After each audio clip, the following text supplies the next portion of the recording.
Love, Most High in Christ, Most High in Christ. All right, Shalom.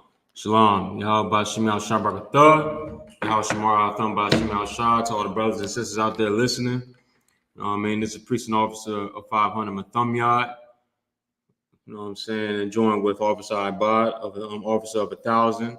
We're here for this brotherhood class. We've been teaching this truth, you know what I mean, under Commander General YAHANNA since 1969. Started at 1 West 125th Street, Harlem, New York. Under Commander General YAHANNA, we've been, you know what I mean, teaching this truth, trying to give it out to everybody, all our brothers and sisters on the streets of America. You know what I mean? South Central America, scattered abroad. You know what I'm saying? We've been doing it for a long time, and we're gonna keep doing it until our King come back. You know what I mean? We got a mission to uphold and a mission to accomplish. You know what I mean? So this is the brotherhood class, and you know, first thing first. You know what I mean? Election coming up, and all these different things going on in the world today. You know, we just want to tackle some things real quick. Can I get Zephaniah chapter 2, verse 1? This is the book of Zephaniah, chapter 2 and verse 1. Gather yourselves together. Now the scriptures say, gather yourselves together. Gather ourselves together. What else it says, sir? If you don't mind. Yea, gather together, O nation not desired. Yea, gather together, O nation not desired. First off, the Most High wants us to gather ourselves together. Why? Because what else are we going to do? The Most High knows better than man. He knows better than, your president or your future president that you want to elect and put in the office. He knows better than us, who tries to put some mere, you know what I'm saying, person that that's of America and y'all desire is to put them in office and put them in power, and y'all fall for the lies. Slugging, we fall for the lies all the time. We've been falling for them same very lies, decade by decade. It never fails, and why it never fails, there's plenty of reasons why. We can get into it. We got a lot of time this class, you know what I mean. But the scriptures say to gather ourselves together. Gather ourselves together. Yea, gather together, O nation not desired. Paraphrasing.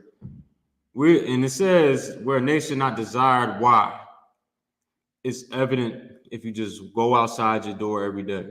You walk outside your door, go to the slave, go to the store, whatever you do, go outside the door, you see every day why we are a nation that's not desired. And what nation is it talking about? It can't be talking about, obviously, Edomites or, oppressors. It can't be talking about any of these other nations that have power right now. It's talking about, if you read it, it's speaking about the children of Israel. The children of Israel, the blacks, Hispanics, and Native American Indians, is speaking to us, talking about us needing to gather ourselves together. We must gather ourselves together because we're a nation not desired. First off, the Most High said it. You know what I mean? That's enough reason to do it. But we are a nation not desired. We're hated by everybody. We hated by everybody, and they blind us to the fact that we are hated by everybody. They make us think that we are they make us think that we're accepted by society. They make us think that we are, that we cool and we like equal playing field with all these other nations that are here with us in America. And truthfully, these other nations don't care about us. Right.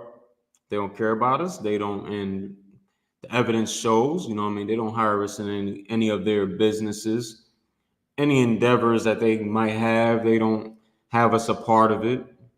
And that's cool. And that's, what I'm saying. Excuse me, my bad. And that's fine. That's fine. We shouldn't be trying to get with them anyway. Right. We shouldn't be trying to get in, have togetherness with these other nations. Right. Why? Because they despise us, like Zephaniah 2 and 1 just said. You know what I mean? These other nations. Can you read that again, sir? Yeah. This is the book of Zephaniah, chapter 2 and verse 1.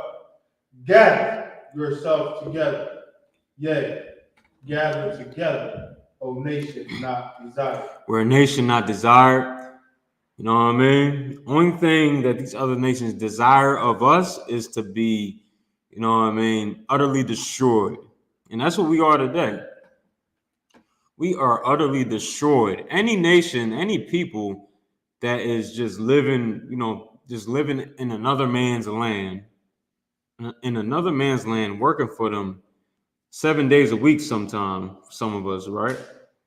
And, you know, worshiping their gods, worshiping their holidays, learning their ideology, learning all the knowledge of the land, all the knowledge and the wisdom of their land and of their predecessors, like, you know, George Washington, all the founders of America and everything like that. We got to learn all this and learn their philosophy and how they thought and what was the reason behind it, and then take it up for ourselves like it's something great.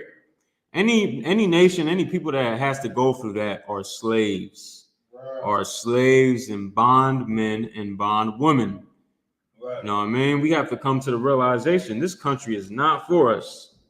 This country is not for us. Just because we can walk outside our doors and go into a Christian church, you know, without anything being done to you, does not mean that you are free. Right. Doesn't mean you're free. Now, a brother with a free mind or a sister with a free mind, you know what I mean, would be like, man, you know what? I'm living here in America. I see our condition. I see us as a people, we're destroyed. Our leadership is lacking, and, you know, okay. And who are these guys they want us to serve and all that? Like, that doesn't correlate to how I think a nation could stand. So I would just, you know what I mean, do something other than what they telling me to do, and not go to church and not celebrate holidays and not do all these other things, and just be here. Right. Just be here and just do regular stuff without having to indulge in the things that our oppressor has for us. You know what I mean? Right. But no, you know what I mean, we choose to engage in everything that our oppressor has to offer. We engage in his in his drug paraphernalia. You know what I mean? They set up shops all around in our ghettos, in our neighborhoods, you know what I mean? And just for us to, you know, pile in there and give them all our money, it's sick. It's sick. And you know it's good, you know what I mean? And we in the last days. Can I get Romans 13 and 11, sir? Well, sure, because like we in the last days. We're in the last days, and it's time that we, you know, that we realize that this country, a lot of us think that this country is going to stand and, you know, be here forever. A lot of people think that this country is going to be a superpower forever. People think that this country is just untouchable. You know what I mean? Now the scriptures call it the great harlot, the great whore, Salaki, Babylon, the great whore. You know what I'm saying? And it says about this land that it was untouched. It likened it unto a virgin, a woman. It likened it unto a woman that's never been touched by a man. Meaning this, like, it's metaphoric in a way where this country has never been, you know what I mean, greatly harmed like that. You know what I mean? But it's going to be a time where this country is going to get touched. This country, America, is going to lift up the skirt, show the thigh. You know what I'm saying? This country is going into hell real soon, real quick. And brothers, we got to learn this right here, Romans 13 and 11. What was Shaw, sir? You read. This is the book of Romans, 13 and verse 11. And that, knowing the time. And that, knowing the time.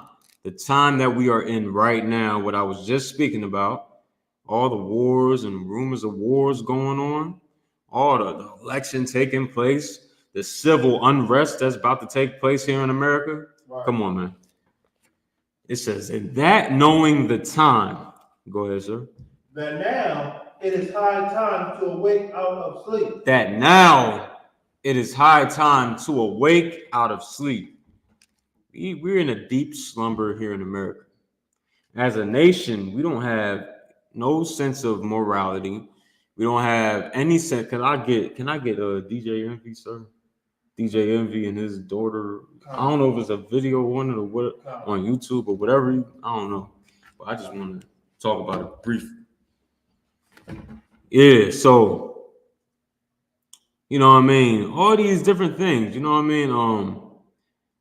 We thinking that, that America got our back. We're in a deep sleep. America got our back. Any of these people that they putting up for presidency has our back. I had to go in battle with these American, how can I say, these Confederates of the devil on Instagram and all that. A few weeks back, they trying to defend Kamala Harris and telling me that she's not that she's black or she has some black in her. Like, Kamala Harris ain't black. You know what I mean? Her father come from a family of slave owners, like basically oppressing the Benjamites, the Jamaicans, the people in the black people in the Caribbean islands. They was oppressing them. You know what I mean? And that's her lineage. You know what I mean? If y'all want to get simple and go, well, her mom is an East Indian. There's no, you know what I'm saying, on her mother's side, there's no black in her.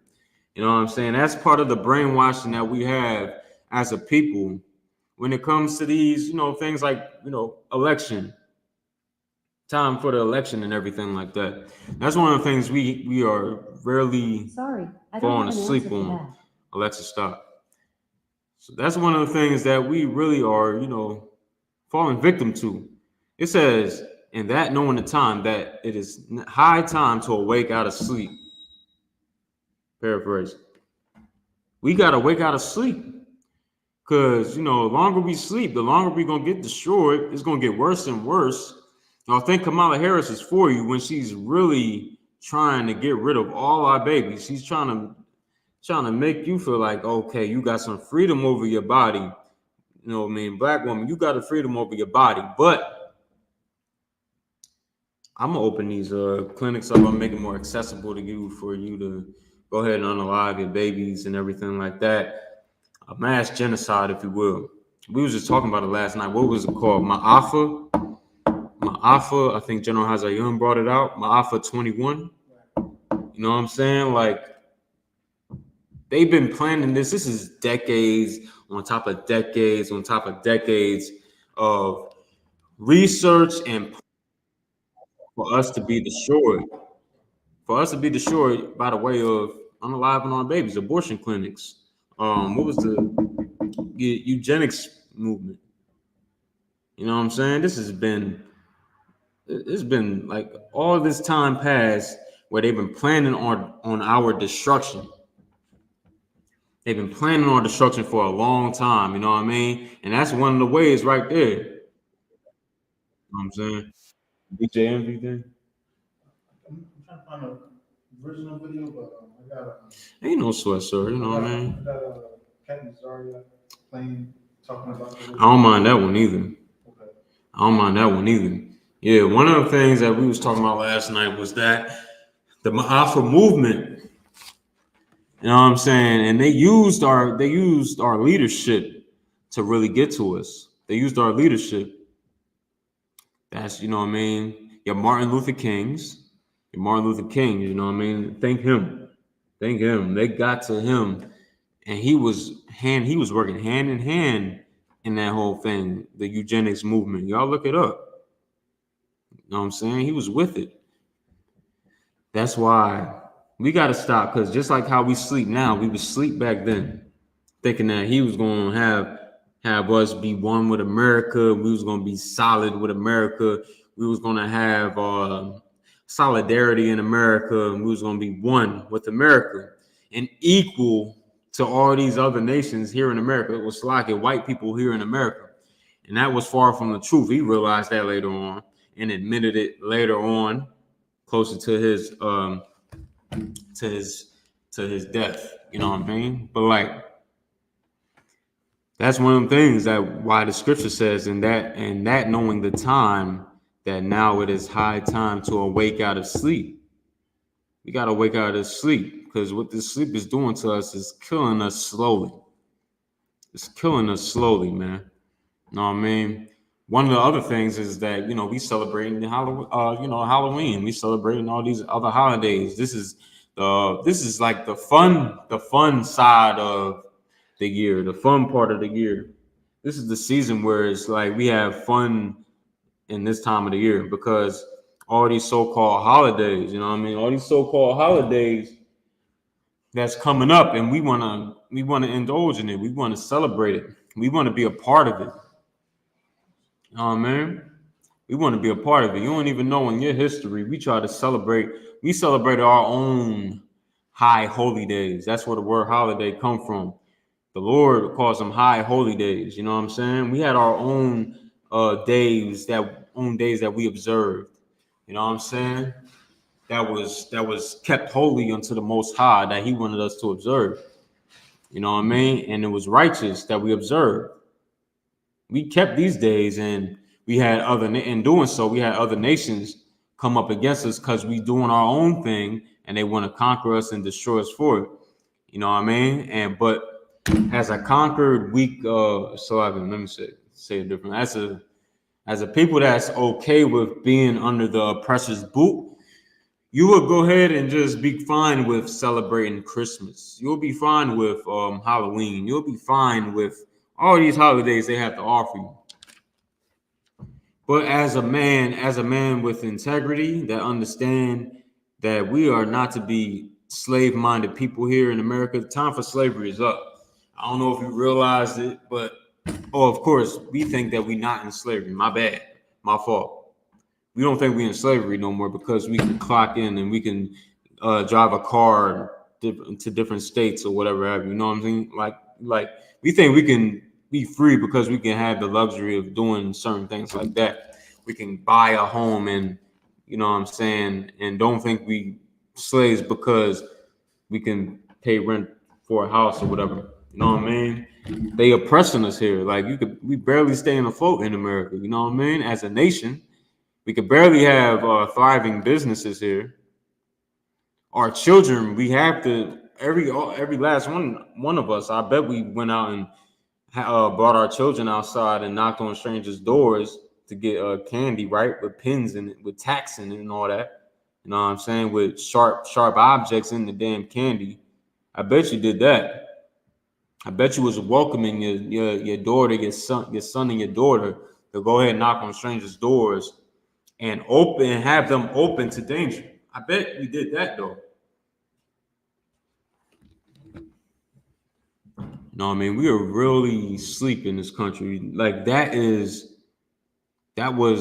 Halloween is an oppressor, a European way of living. That's a oppressor day to keep. Oppressor ideology, oppressor ritual that they kept. And we want to go ahead and indulge in it. We got our own thing, right? Oh no, we think we American. But we just read in Zephaniah 2:1, gather yourselves together. Yea, gather together, O nation not desire. Does that mean gather together with white people? Does that mean gather together with Chinese? Does that mean keep the customs of the man that's having you in slavery in America? No. It means to come together with your own people. Come together with your people, and you get strong with your people, and you keep your own days, your own high holy days. Where do you join together at? Where's the big mystery with that at? Like, who do you join? Okay, because there's black people in the Christian church. It's black people in the Muslim mosque, you know what I'm saying? It's black people in all these other religion, Buddhism and everything like that. All these different groups out here. Where do we join together at? Do we join together as Christians, Muslims, and you know, or sometimes atheists? Do we join together as such? No. You come into I.S.U.P.K, act like you know. You come into UPK and change your life, and we're gonna come together up in here and gather ourselves together up in here in the rightful order, in the right state of mind. You know what I'm saying? One body, you know, one mind, one spirit. You know what I'm saying? This is what we have to do. Come up in the UPK and get strong. That's what we all have to do. We come together up in here, and we then we might, you know, then you'll see some change happen. Then you'll see some change happen.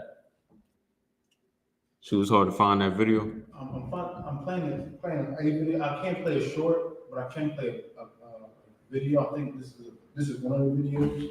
Just trying to get to the right. Come, like basically, I mean, if you can't find it, I'll just talk about it briefly. You know what I'm saying? Like DJ Envy.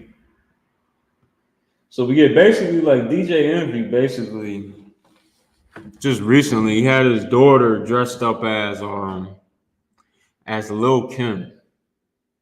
Out of all people, he had her dressed up as Lil Kim, singing Lil Kim lyrics. And you know they weren't appropriate. You know they was off, and what, you know, the whole situation was bad. Right. You still want to do it?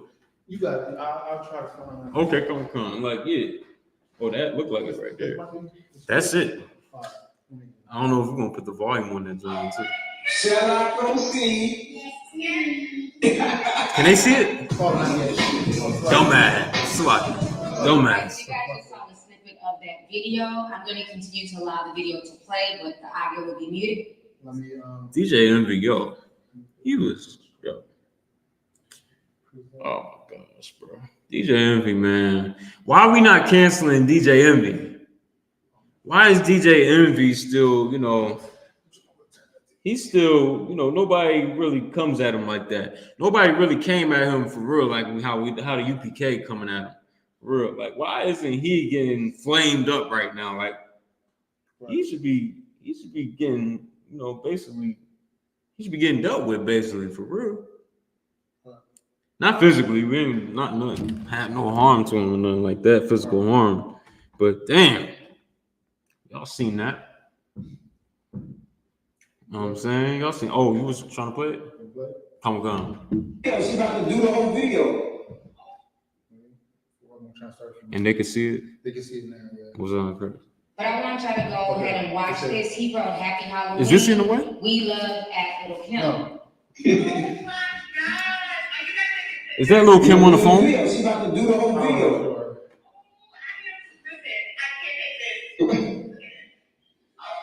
Shall I proceed?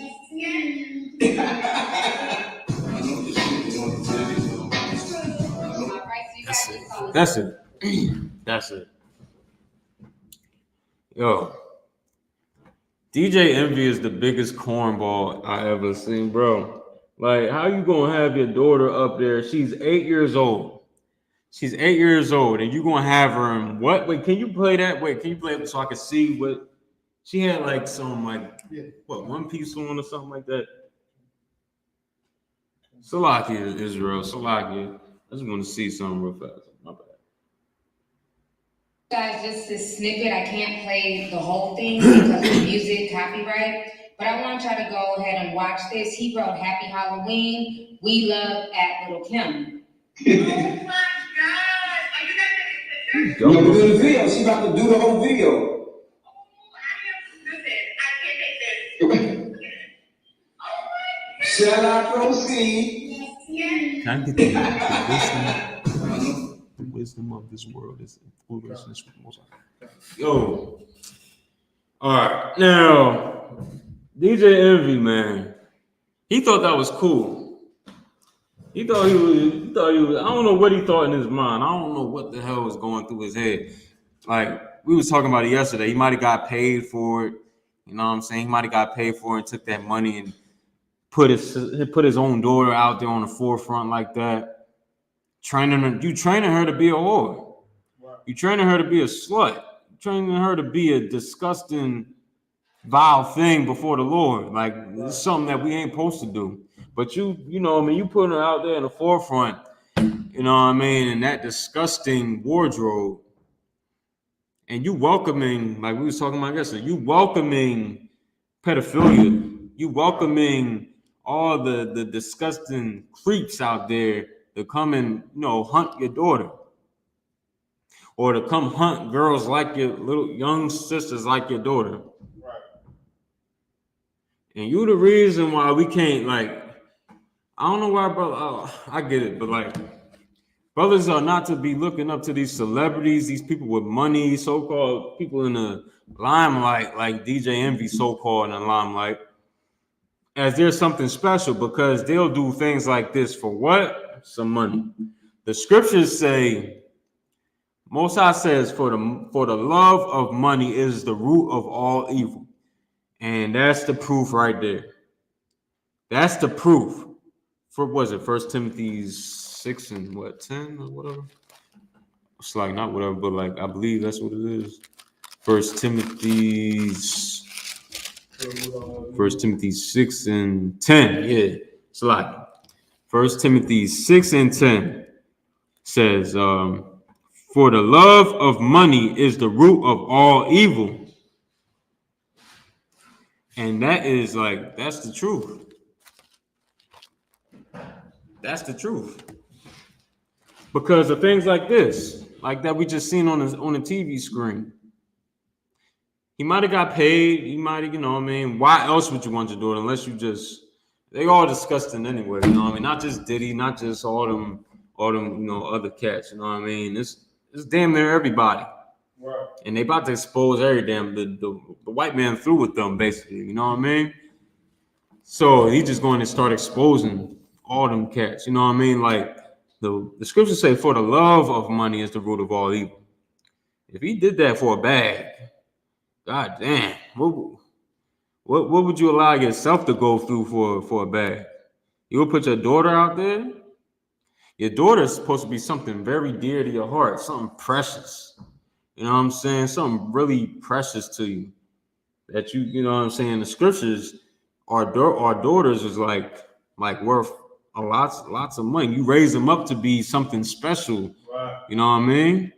That's how we did back in the good old days. But to not, like today in America, in this hell we live in, we don't care.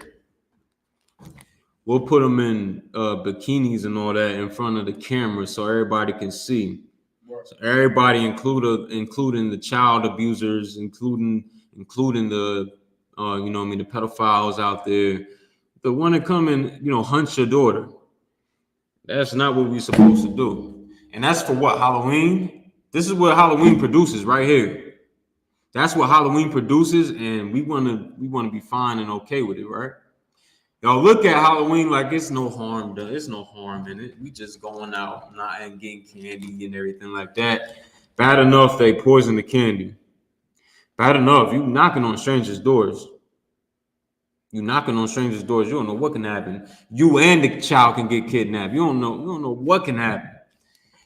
But things like this, you want to dress your daughter. You know what? I want to get experimental. I want to experiment with this. I want to put her in this. I want her to dress as Lil Kim. I want her to dress as one of these other, you know, these other, you know, whores out here. When that's the fruit of your Halloween. That's the fruits of the Christian church. That's the fruits of it all. You know what I'm saying? You know a tree by its fruit. And we see it. We see it. We see the celebrities coming out of Hollywood. We see the fruit that the limelight produces for Black and Hispanic men, women in the limelight in Hollywood. We see it. We see it all the time. Puffy with his situation. This right here, TD Jakes. The power bottom, that's what they called him, right? Power bottom TD Jakes. Right. All them other preachers, you know what I'm saying? All of a sudden, what is a preacher? I ain't gonna get in. These characters, they all for their own self-gain. And this is what they produce. You know what I'm saying? And where was we at? We was at Romans 13 and 11. It says, for and that knowing the time, that it is high time to awake out of sleep. We're asleep because we indulging in things like this. And I'm somewhat relieved that some of our people out there are talking against this or trying to come up against this. You know what I'm saying? But not coming at them hard enough. They ain't coming at them hard enough for it, but at least we speaking up on it. Like this is what we sleeping for. Like this is what makes us dumb and keep us drowsy in a deep slumber. Can I get Micah 2 and 10? So Con, do you still want wisdom of this world?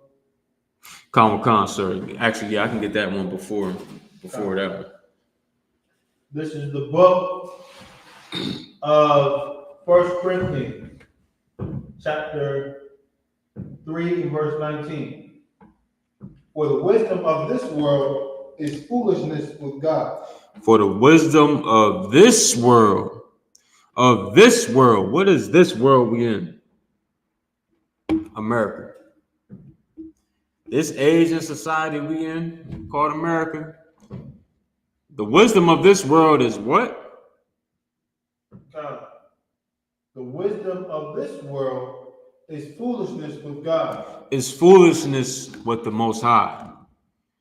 You think dressing up in your best Halloween costume is wisdom because America is wisdom to America because, this is part of our tradition. We dress up, whoever can have the best Halloween costume. What is this? Like, are we kids? Right. It's grown men and women out here dressing in Halloween costumes.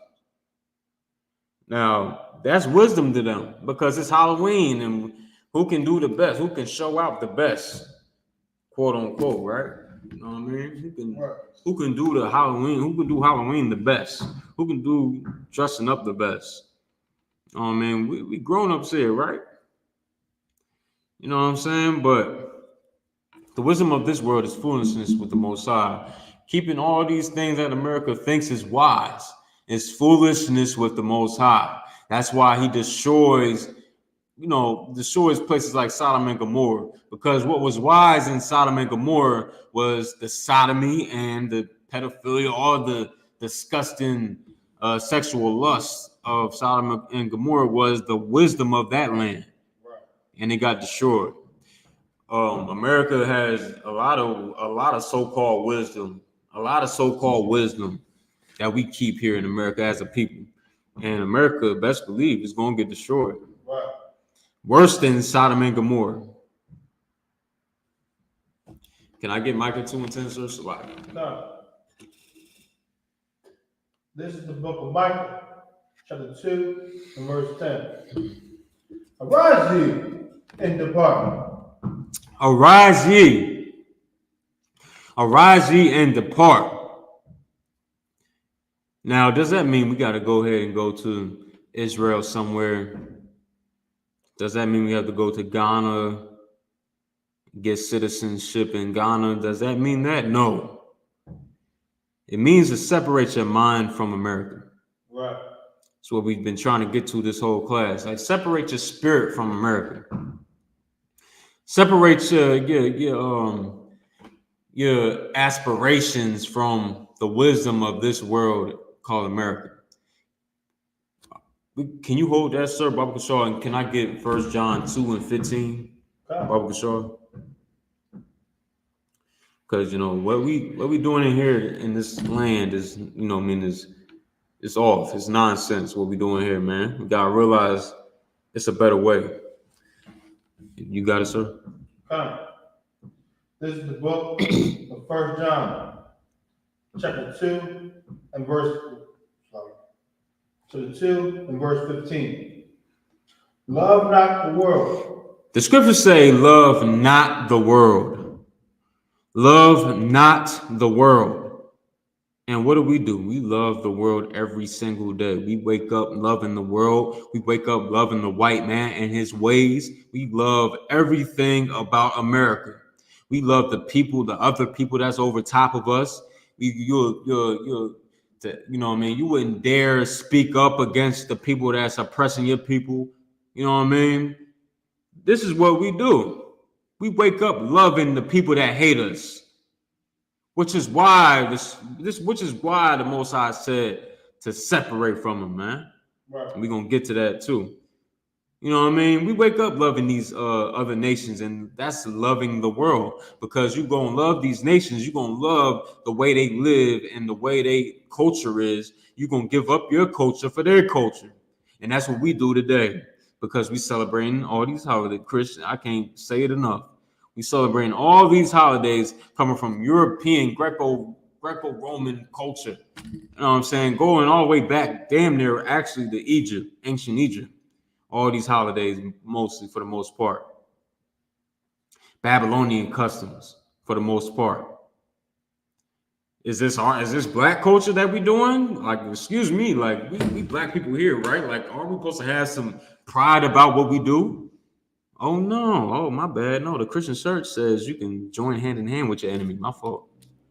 My fault. We can join hand in hand with our enemies. We can love our enemy, because the Bible says to love everybody, right? The Bible says, the scriptures say that we can love everybody, right? May God destroy all these churches. May God destroy every single last one of these Muslim mosques. May God destroy and burn down all your things all your idols that you uphold before worshiping the Most High. May He do away with all these different ideologies that you believe in and love before your own people. May he lay this whole country to waste, man, because of what's going on here in America, man. This is nonsense, man. Slocky, sir, where was we at? We are at we are at 1 John 2:15. Okay, yeah, come on. I think it was more on Slocky. Okay. Love not the world, Right? neither the things that are in the world. That's what I was just talking about. We loving the things that are in this world. We loving every single thing in this world. What I was just speaking of, these other nations and their ways. You understand? Go ahead, sir. You're good. If any man love the world, the love of the Father is not in him. If any man loves the world, the love of the Father is not in you. Right. You know what I mean? What's the evidence of that? You hating us because we telling you to stop loving the world. You hate us. And we telling you the things Christ taught us. Right. Which is to love your brother. To love your brother, not to hate your brother.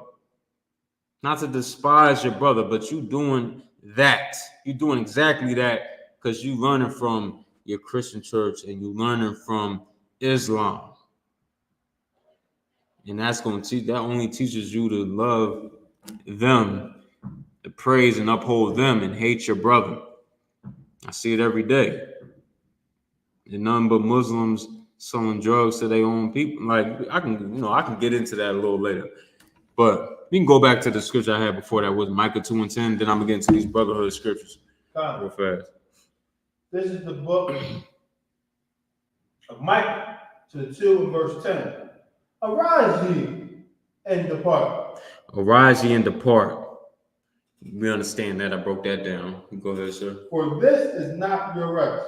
For this is not your rest. This place here in America is not our rest. And we thinking that this place is our rest. Why? Because we can do certain things like damn near almost walk down the street without getting harmed. But we forget we still get unalive for no reason by police today. Are we really free? Can we leave our jobs and still have a home? Can we leave our jobs and still have a car without the car being repossessed? Can we leave our jobs and still be able to feed ourselves? We're not free. We're not free. By a long shot, we're not free. Closest you're going to get to freedom is coming in the UPK. Tell you straight up. Was there any more on that, sir?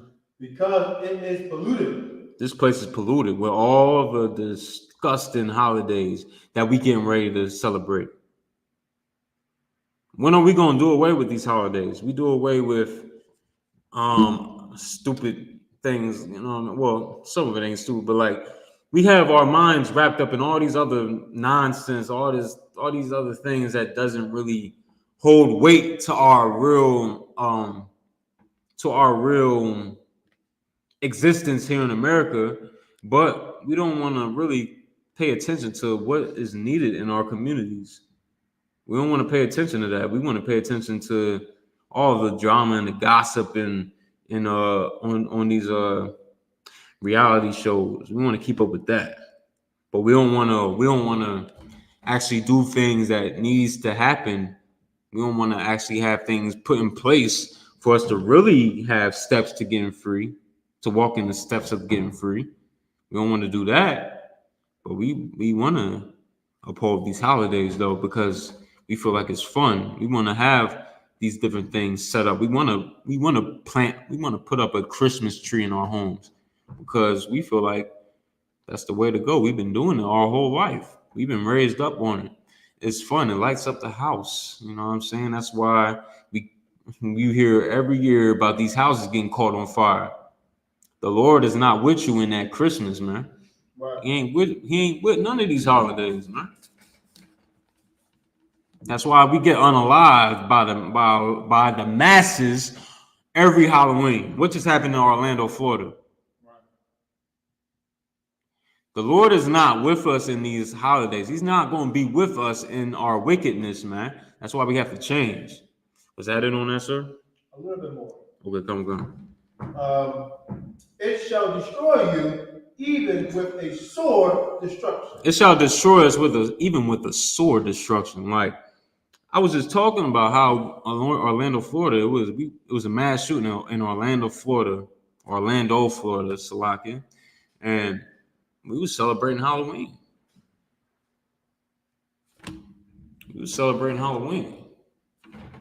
Children get abducted every Halloween.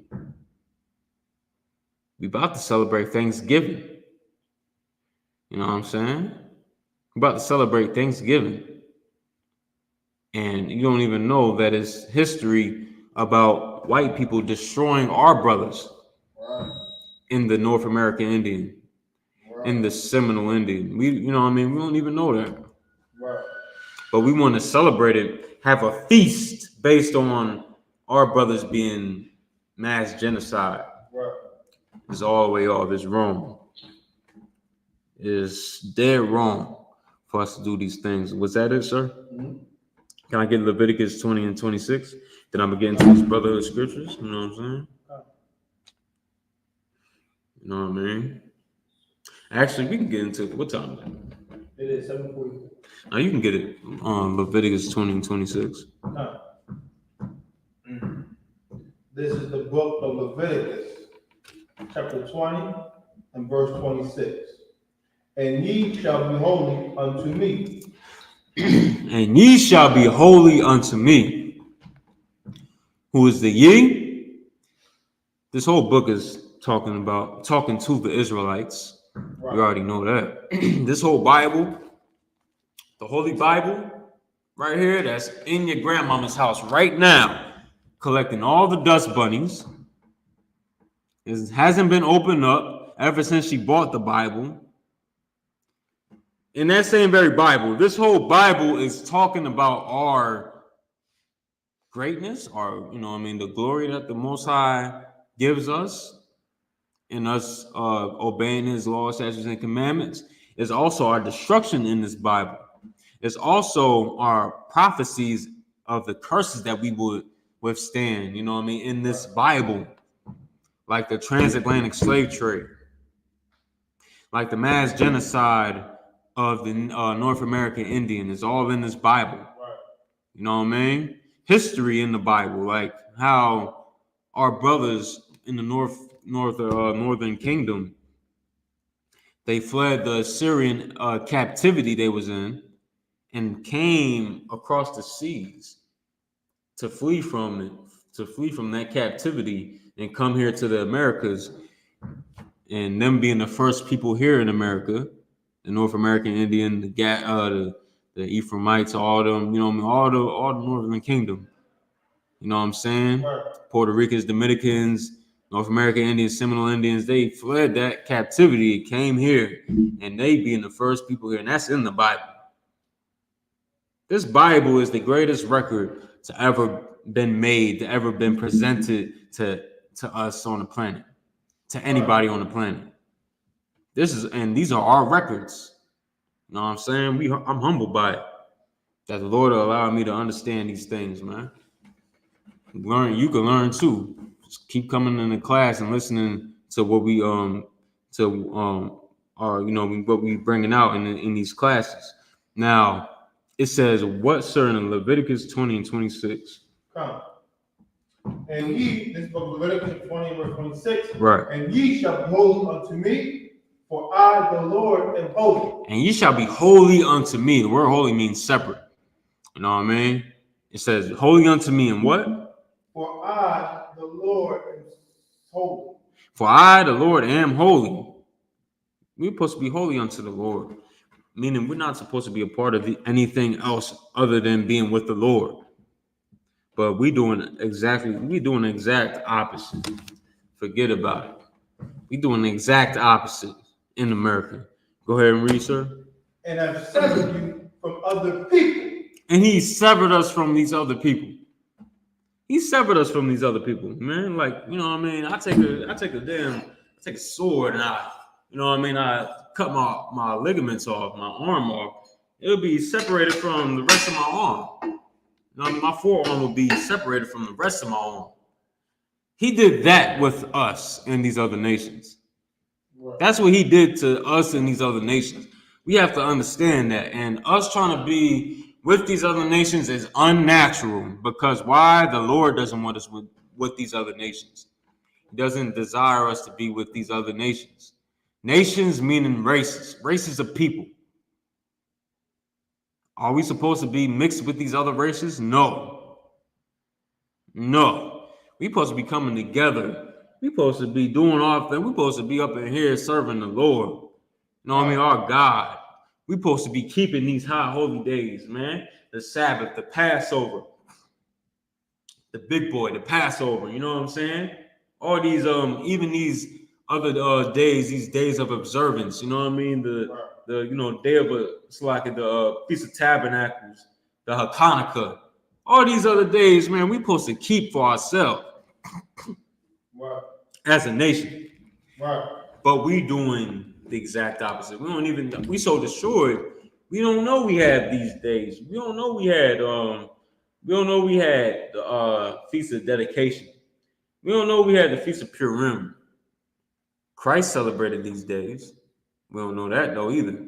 Because your church and your pastor is a disgusting piece of garbage that want to take up all the money in the black community for himself so he could buy a nice car, so he can make a living off your back.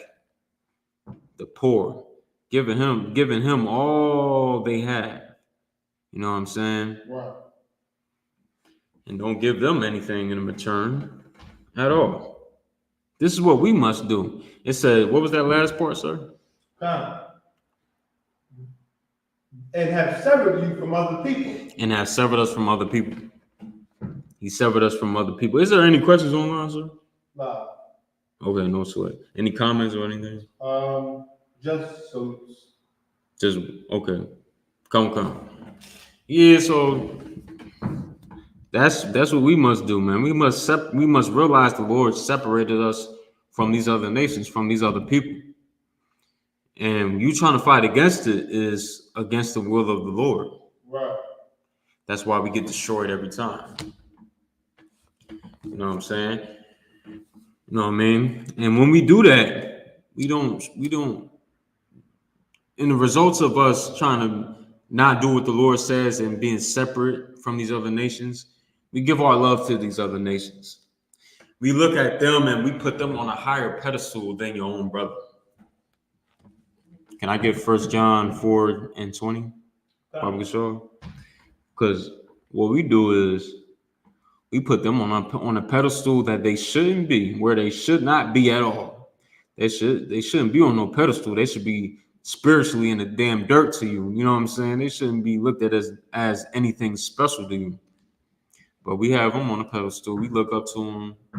We look up to their gods. We say, what's that phrase? That I'm glad I can't remember. That stupid phrase that Muslims say all the time. Oh yeah, assalamu alaikum. We say that to greet each other. You speaking the Arabic language. You know that? You're not speaking a black language. You speaking Arabic. Talking about assalamu alaikum. You speaking another man's language, and you got pride. You take pride in that. You take pride in speaking in tongues in another man's language. Who he built the ships for your forefathers and foremothers to go into slavery. He built the ships, but you want to speak Arabic and you want to keep the Arabians religion and uphold it like it's something special. We got a comment. Okay, come. What to say? From Rocky D. Banks, Arabic is black. Also, he says, this is why me as a Hebrew, I don't follow you all heavy. You must learn. Yes. That's what he said. Slack, what's his name? Rocky D. Banks. Rocky E. Banks. D. Banks. Yo, Rocky, you know what I mean? I don't know if he said it's a black language. Is he black? His profile pictures, yeah. He's black. So, brother, like, listen, like, all right, so he says Arabic is a black language. He said, what he said is Arabic is black. That's what he said. Arabic is black. Yeah. So basically you're saying, yeah, Arabic, the language of the Arabians, is black. I mean, you know what Arabic, I mean, we all went to school. We all got common sense and all that. Arabic is an Arabian language. Right. The Arabians are not black. The Arabians have a different culture than we do. Right. The Arabians, they have a God that they serve, that they uphold for themselves, that they made. You know what I mean? That they take pride in. He said something else? He said, we are Arabs. Today, Arabs is slaves. He said, we're Arabs to what? He said, we are Arabs. Today's Arab is slaves. He's simple and unlearned, you know what I mean? We're Arabs. Come on, I think he's trolling. We're not Arabs. In fact, if we get from Babylon to Timbuktu, I don't know. In there, you're great. I'm sure you think Muhammad is, you know what I mean, your savior, your God, your everything, right? Muhammad, he actually looked at black culture and looked at us like, man, we are something special. Before, to break your little heart, Muhammad didn't always, you know what I mean, look to, that's taking us, I don't want to go up too off topic. He ain't about to take me off topic like that. But, so I'm going to just go, I ain't going to go in there, sir. You know, squad, sir. Like, he ain't about to take me all the way off topic like that. But, like, Muhammad, he before praying to Mecca, he prayed to Jerusalem. He prayed to Jerusalem. And why did he stop praying to Jerusalem? Because we, as black people, gave him the middle finger and said, we're not celebrating, we're not worshiping your God, any of your, you know what I mean, your observance, your rituals that you have to offer, we're not doing it. Because he offered us his way of life, that something he created out of his mind, Muhammad. A damn camel jockey. You understand? Damn heathen. So, you know what I mean? He didn't pray to Mecca always. He prayed to Jerusalem first, and he got mad at us because we wasn't following what he said. And he went to say, all right, forget y'all now. We're going to pray to Mecca. He told his followers, we're praying to Mecca now. I know you think the Ramadan was his idea, right? The Ramadan was his idea. If you look up and you know your history, he celebrated the Day of Atonement. He celebrated the Day of Atonement. He did that. Black culture, black customs, a black high holy day. He did that. Why? Because we the salt of the earth. When we keep our customs, when we do what we supposed to do, we are the salt of the earth. And my time ain't about to go all the way to you. You could be simple as you want to be. You could be as simple as you want to be in your Islamic trash. You know what I'm saying? You know what? Could I get a Quran, sir? Okay. Can I get a Quran? Okay. He's also said the original Arabs are Ethiopians. Okay. Yeah, come on. Yeah, I know you think, Islam is the way of life. I know you think the Quran is the way of life. I know you think the Quran is something special. I know it's dear to your heart. You've been worshiping and celebrating and keeping up with the rituals and the ways of Islam. The so-called wisdom of Islam. In the same religion where it's okay to beat your wife. In the same religion where it says Muhammad, he married a 9-year-old girl? I think 6-year-old, right? 6-year-old? Yeah. Minor either way. She was a minor. Right. Where it's okay to marry a minor, and you okay with that. And I'm sure you know all things Islam. You know what I'm saying? So you must be fine with marrying a minor, right? Correct? You know all things. You know Islam like the back of your hand, right? You know what I mean? When we do a Quran's like this, you know what I'm saying? We don't respect Quran. This is good toilet paper. This is good firewood, if you will. You know what I'm saying? We don't respect Islam up in here. You know what I'm saying? We throw them and we do whatever we want with these Qurans and all that. We don't respect Islam. You know what I'm saying? So we can do away with that garbage. You know what I mean? Love Islam and do anything you want to do with Islam. Hell, you know what I'm saying? Uphold what Muhammad did and do the disgusting things he did. He married a 9-year-old girl. Go ahead, if that's your thing. I mean, shit. Salaki for the language. Power be to you. God damn it. Salaki. So back to what I was saying. 1 John 4:20. This is the book of 1 John, chapter 4, and verse 20. If a man say, I love God. If a man says he loves God. A man says he loves God. I'm like, we hear it every day. I love God. I'm a man that fears God. I fear the Lord. You hear that from your Christian church for the most part. I fear God. I love God. Blase. Can you read on, sir? If a man say, I love God, and hateth his brother, he is a liar. If a man loveth God and what? If a man say, I love God, and hateth his brother, he is a liar. Yeah, you hate your brother and you saying you love God, you a liar. The scripture's calling you a liar. The Most High is calling you a liar. It's a reason for that too. It makes so much sense. Right. Can we get it, sir? Salaki. For he that loveth not his brother, whom he hath seen, how can he love God, whom he have not seen? So you see your brothers every day. You live next to them in the projects. We live next to them in the projects. We live next to them in Section 8 housing. You know what I'm saying? We live next to them in poverty and, in decimated neighborhoods. You know what I'm saying? We live next to our brothers and we see them every day. We know them like, like it's like we know each other. We brothers, we neighbors. And you hate your brother because how you hate your brother? How do we know we hate your brother? How do we know you hate your brother? To make sure you eat, you want to sell him some poison to make sure you eat, just so your stomach can get full a little bit. Temporary fullness in your stomach, temporarily, you sell your brother poison for that. You think that's a fair exchange to sell your brother poison? Chemical warfare, selling weed to your brother to destroy him, just so you can eat a little chopped cheese or whatever. A cheesesteak platter. We want to sell our brothers poison just for some temporary fullness. You're gonna get hungry again. Is it really worth it destroying your brother for that?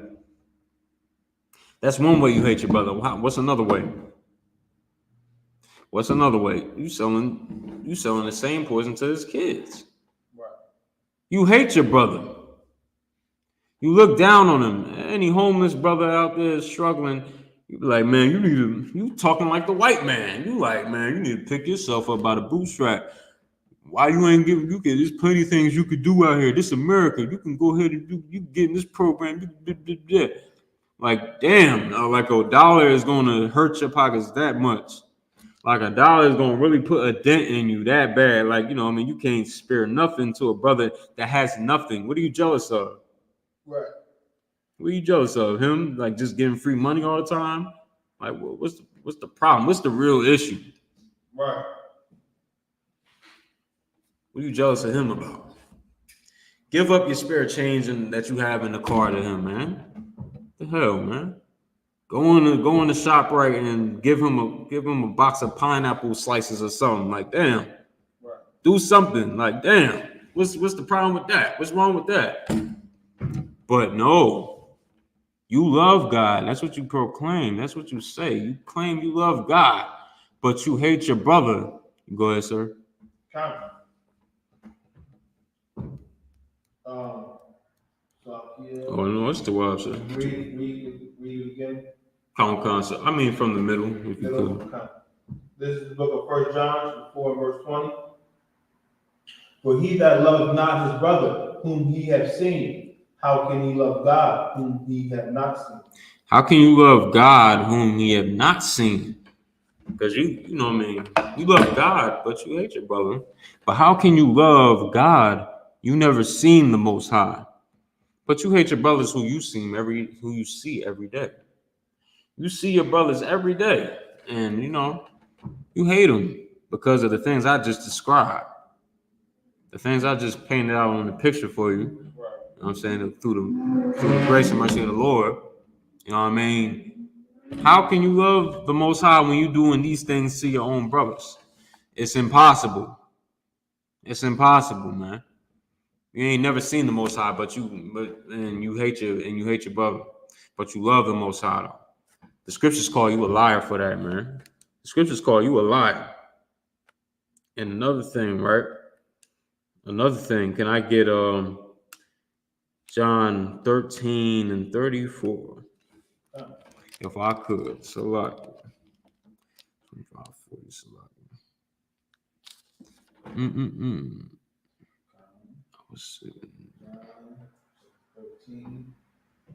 You know what I'm saying? Because us, and it's truth. What we doing the truth.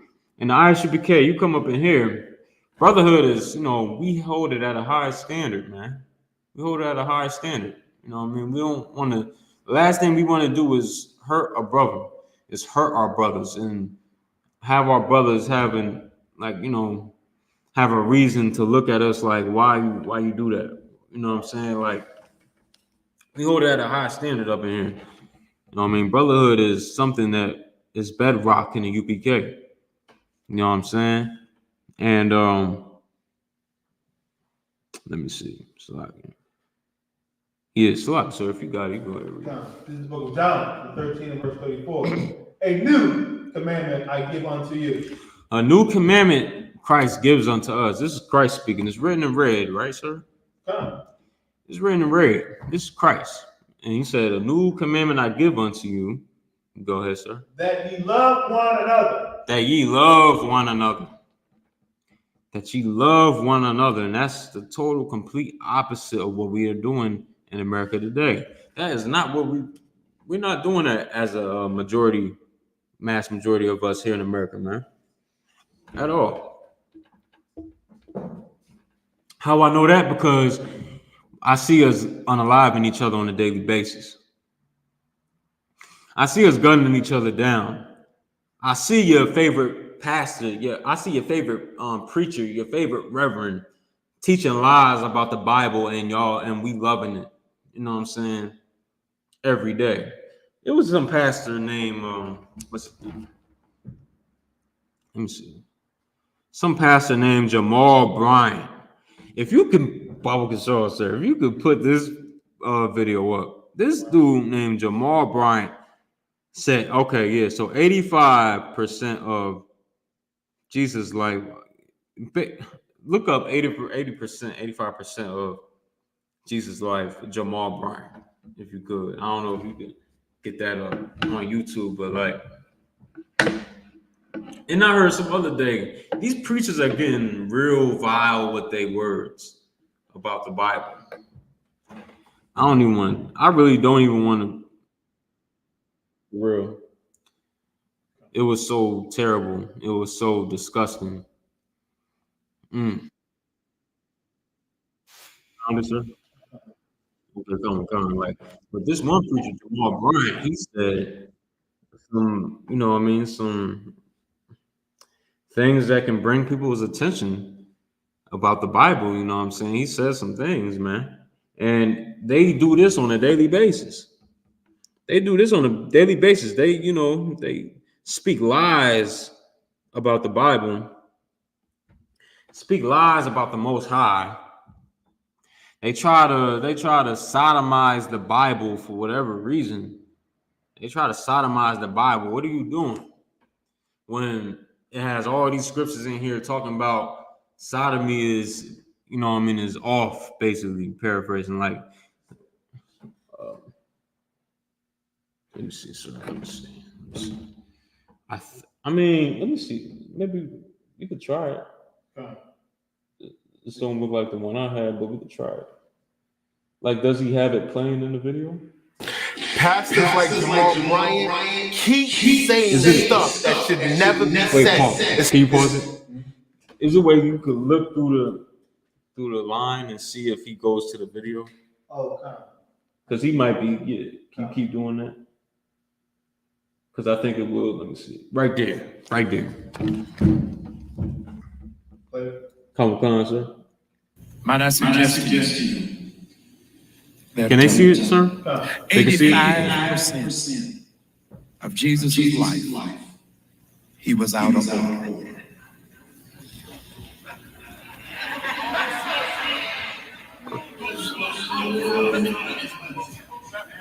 %85 of his life, he was doing what he was not called to do. God, y'all done got quiet. For 85% of his life, he was not flowing in his God-given function. 85% of his life, he is doing what his natural father wanted. But it did not line up with his divine DNA. For 85% of his life, he's anointed. He's called, he's chosen, and he's wrong.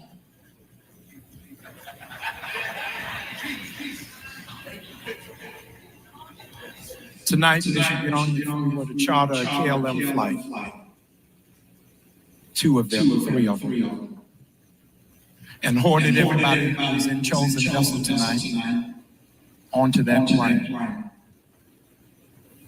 We flew 17 hours. All right. Landed in Israel. Now he says 85% of. We would find most. My bad. He says, 85% of Christ's life was out of order. Where did he get that from? Where's the proof? Where's the proof of that at? He's just talking. He's just talking. You would have to ask him if you're not a damn blind, dumb slave to Christianity. You would have to ask him, where's the proof where Christ's life wasn't perfect? You would have to ask him, where's the proof of that, Mr. Preacher, Mr. Pastor, Mr. Pork chop eater. You know, understand? You would have to ask him these things. Where's the proof? When Christ said one of these things, he said, anything he asks of us, he does, he would do. He been cut his whole life. He been cutting Pharisees and Sadducees and zealous and all these different people that came against the Most High and the truth. He's been cutting people his whole life and stayed the course and lived the perfect life. You know what I mean? I got a scripture right here too. If you could, sir. You know what I'm saying? This is the book of Matthew, chapter 5, and verse 48. Be ye therefore perfect. Be ye therefore perfect. Be ye perfect. Be ye therefore perfect. He asked for us to be perfect. You know damn well he was perfect. You know what I mean? Is it more than that? Even as your Father, which is in heaven, is perfect. Even as your Father, which is in heaven, is perfect. You know what I'm saying? He was perfect. He commanded his men under him to be perfect, as his Father in heaven is perfect. Paraphrasing. You know what I'm saying? And we try it. You know what I mean? You know what I'm saying? He wants us to be perfect. That's what we supposed to do. And he's saying that his life is 85% out of order. You would have to bring me the proof, chapter and verse of any book in the Bible where it says, 85% of his life was out of order. Right. Or was that just something you came up with, Salaki? That was something you came up with. Something that you felt in your heart that you had to say to get your congregation riled up and intrigued with what you had to say. They money is running dry in the church, actually, Salaki. They're going out of business, you know what I'm saying? T.D. Jakes embarrassed them like hell. The other brother, what's his name, that was doing the sodomite activity with T.D. Jakes. What's his name? Kirk Franklin. The brother that likes T.D. Jakes. They got a crush on each other and all that. It's a lot. They got a crush on each other and all that. You know what I'm saying? Even indulge on that stuff on camera too. Like disgusting. Listen, Kirk Franklin, all these other pastors like that. You know what I mean? They embarrassing the Christian church, and a lot of people leaving the Christian church because of them. Right. You know what I'm saying? I remember it was T.D. Jakes after that that sermon where he's talking about being swallowed up. Look up the title of that video too on YouTube. Like, it's crazy. It's diabolical. I mean, you don't got to, sir. I'm just saying, like, the title of that video of that sermon he chose to pick was crazy. Like, they're embarrassing the Christian church and they are running out of business. They going out of business, and thank the Most High for Rockefeller Yahweh. Like, damn, I'm glad this, the Christian church is going out of order. I'll give a hand for that. Damn that. You know what I'm saying? It's a lot here. You know what I'm saying? Because the church been leading us, been destroying us for the longest. Been destroying us for the longest time. And, like, well, we just gonna sit back and keep letting it get destroyed? No, we're gonna speak up about it. We're gonna speak up about how the Christian church is lying to us, man. And so he would have to show the proof of Christ, not living a perfect life. Now, if I go back to I think I found it. Title of the sermon when you say it.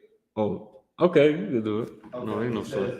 Bishop T.D. Jakes, Daddy, I see the wood. What? Daddy, I see the wood. The title of the sermon was Daddy, I See the Wood.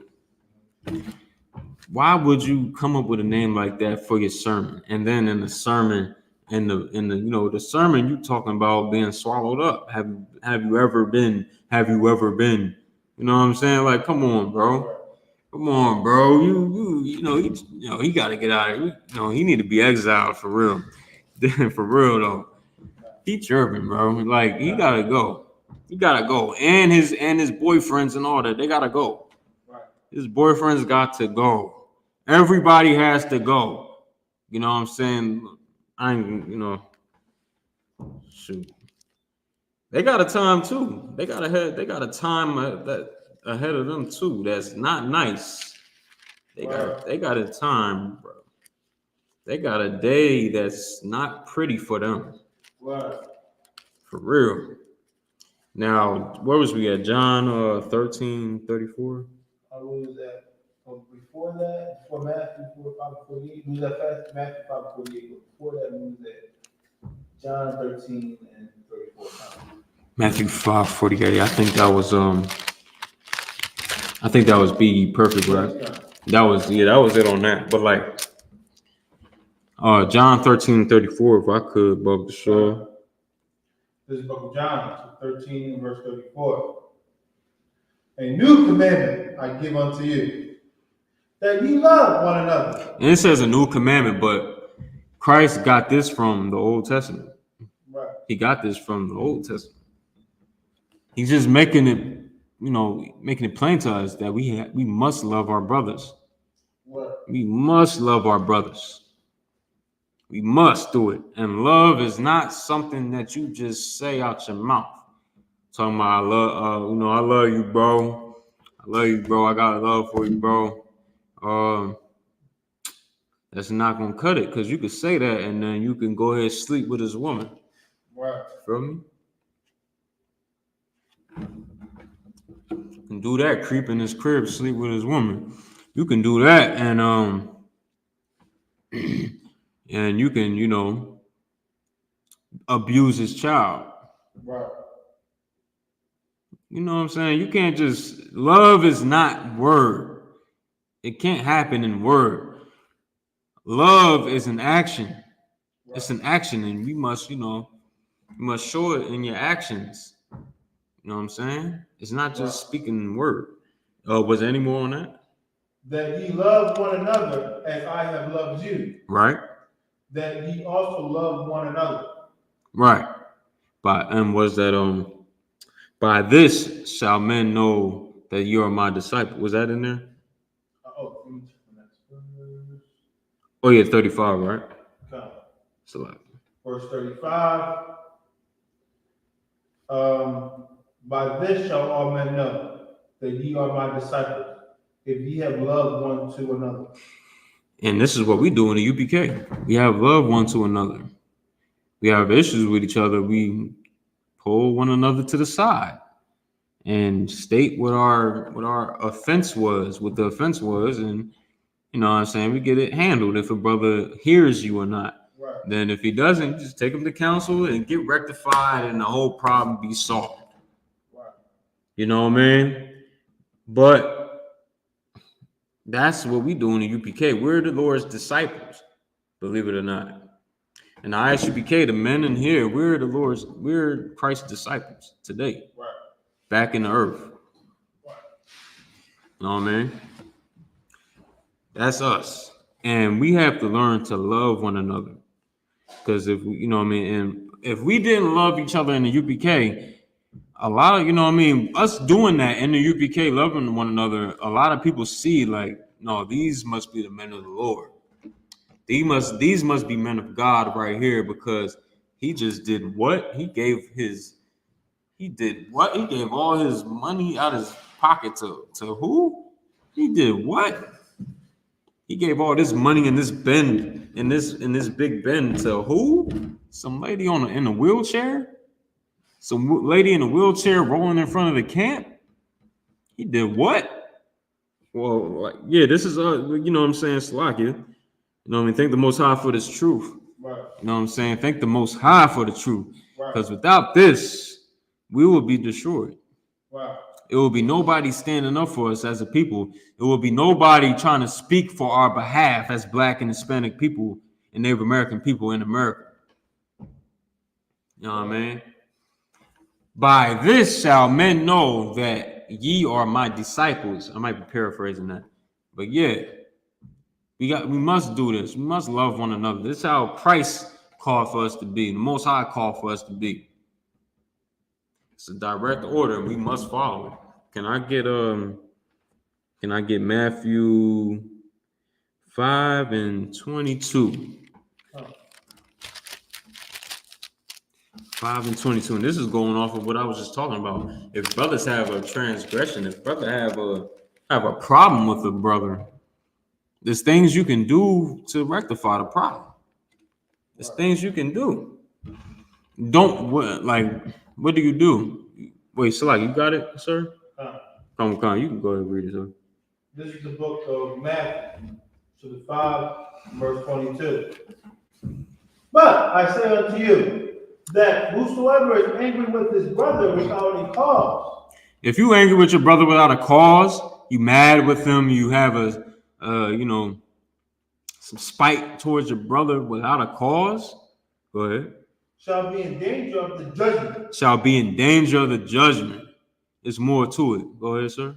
And whosoever shall say to his brother, Rakah, shall be in danger of the council. Empty-headed, Rakah, meaning empty-headed, got nothing in your head. You basically a dummy, a fool, basically. It says what about calling your brother Rakah? Shall be in danger of the council. Shall be in danger of the council.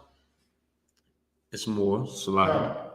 But whosoever shall say, thou fool, shall be in danger of hellfire. Listen, man, like it's things you can do in place. It's things in place you can do in regards of having a problem or an art with your brother.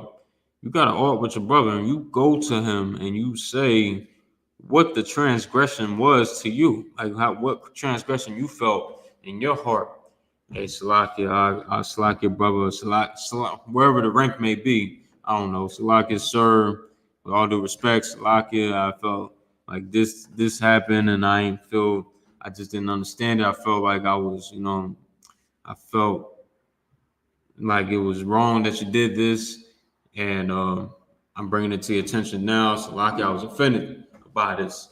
And it's up to the other brother, or if it's a brother under you, so all right, Salakia, I don't know what you meant by this, Salakia, but I was offended by such and such, I was offended by this, you know what I mean?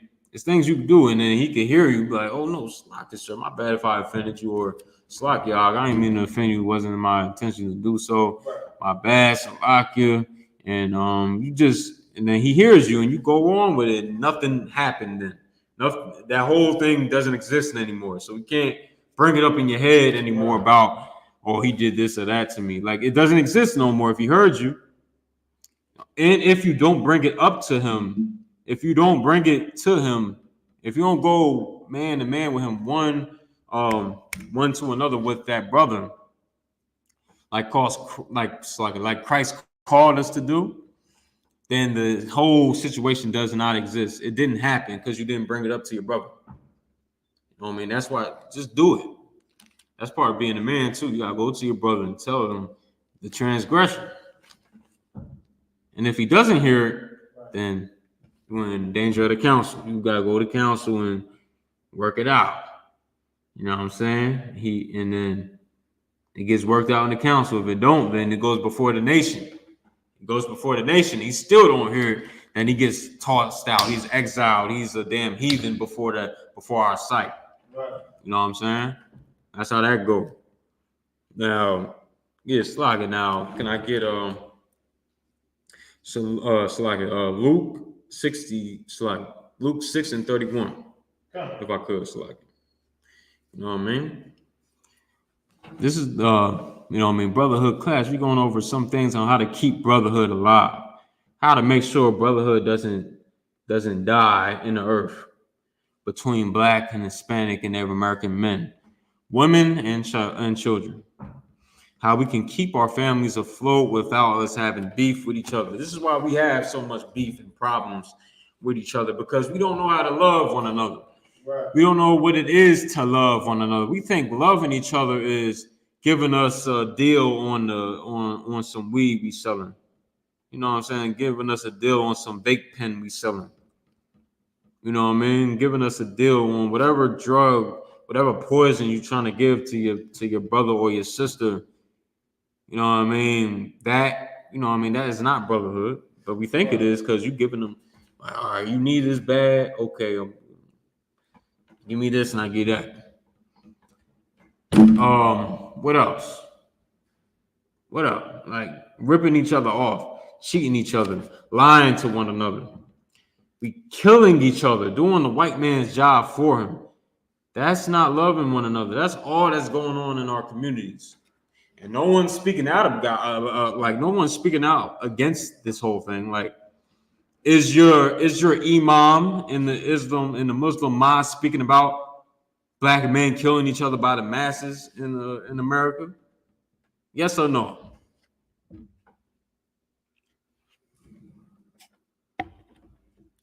If the simple brother is still in the chat, I don't know. He can answer me. I don't know. You know what I'm saying? If he's still in there, like, is your imam speaking out against black on black crime? No. But if you know otherwise, you can let me know. Let me know real quick. I don't know. What do I know?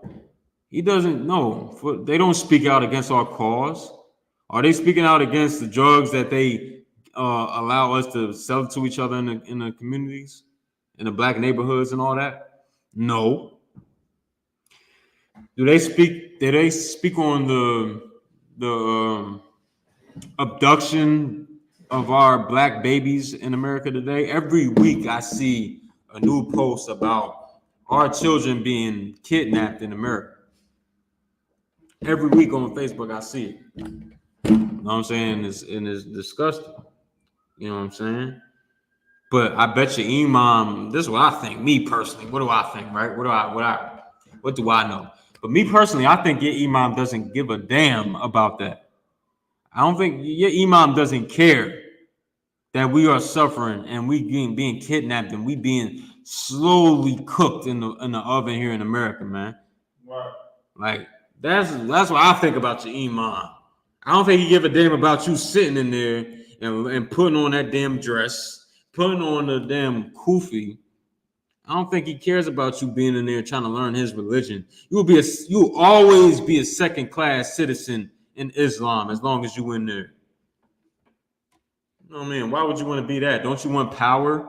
Don't you want to rule something? Don't you want to be a part of something that's you know what I mean, something that's not how can I say it, sir? I don't know. It's like something that's not weak.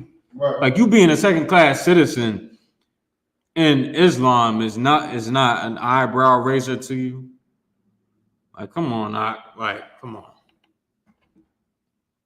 And I know you probably like, why are you talking to me like this? Why are you talking about my religion like this? Why are you speaking about my way I grew up like this? I've been learning in Islam my whole life. And I pity you. I pity brothers. Like, you know what I mean? We've been taught to learn a lot of things outside of our customs and our you know what I mean, outside of the ways of our forefathers. But do we stay on that? Like, you know what I mean? We was raised on it, raised up off it. Raise up off of all that Islam garbage and all that. You know what I mean? You don't got to stay on it. Get up off it. You know what I mean? Islam ain't for us, man. You know. But we just trying to stay in it. Just like a damn abusive wife to his abused wife to her abusive husband. We trying to stay a part of it because it's what I know. It's what I've been knowing my whole life. Why would I break free from it? I've been doing it my whole life. Even though it hurts me in my community, why would I leave? Because I've been raised on it my whole life. It's likened into abusive relationship. That's why I really don't, I really pity brothers that's in that, you know what I mean? That's why, I speak out, I speak the truth about these things so we can our eyes can get open to these things. I bet the brother didn't respond to that yet. He had everything to say about the other stuff though, but it's like, yeah. These other nations ain't for us, man. What was we going over? What scripture? Luke 6. Luke 6. Luke 6. Okay, come. This is the book of Luke, 6 verse 31. And as ye would that men should do to you, do ye also to them likewise. And as ye would men should do to you, do ye also to them likewise. Meaning you gotta, love your brother. This whole thing is bedrock brotherhood. Love your brother. You know what I'm saying? This is where the term treat people as you want to be treated came from. Right. That term that you hear in America today growing up in school and elementary school and all that, middle school, high school, middle school, that comes from this scripture right here. And as ye would, men should do to you, do ye also to them likewise. And if we just held that scripture right there, if we held that scripture, a lot would be changed in the black community overnight. Right. Overnight.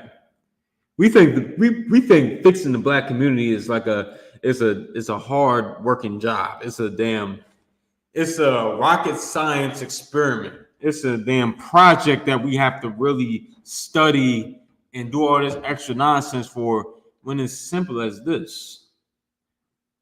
And as ye would, men should do to you, do ye also unto them likewise.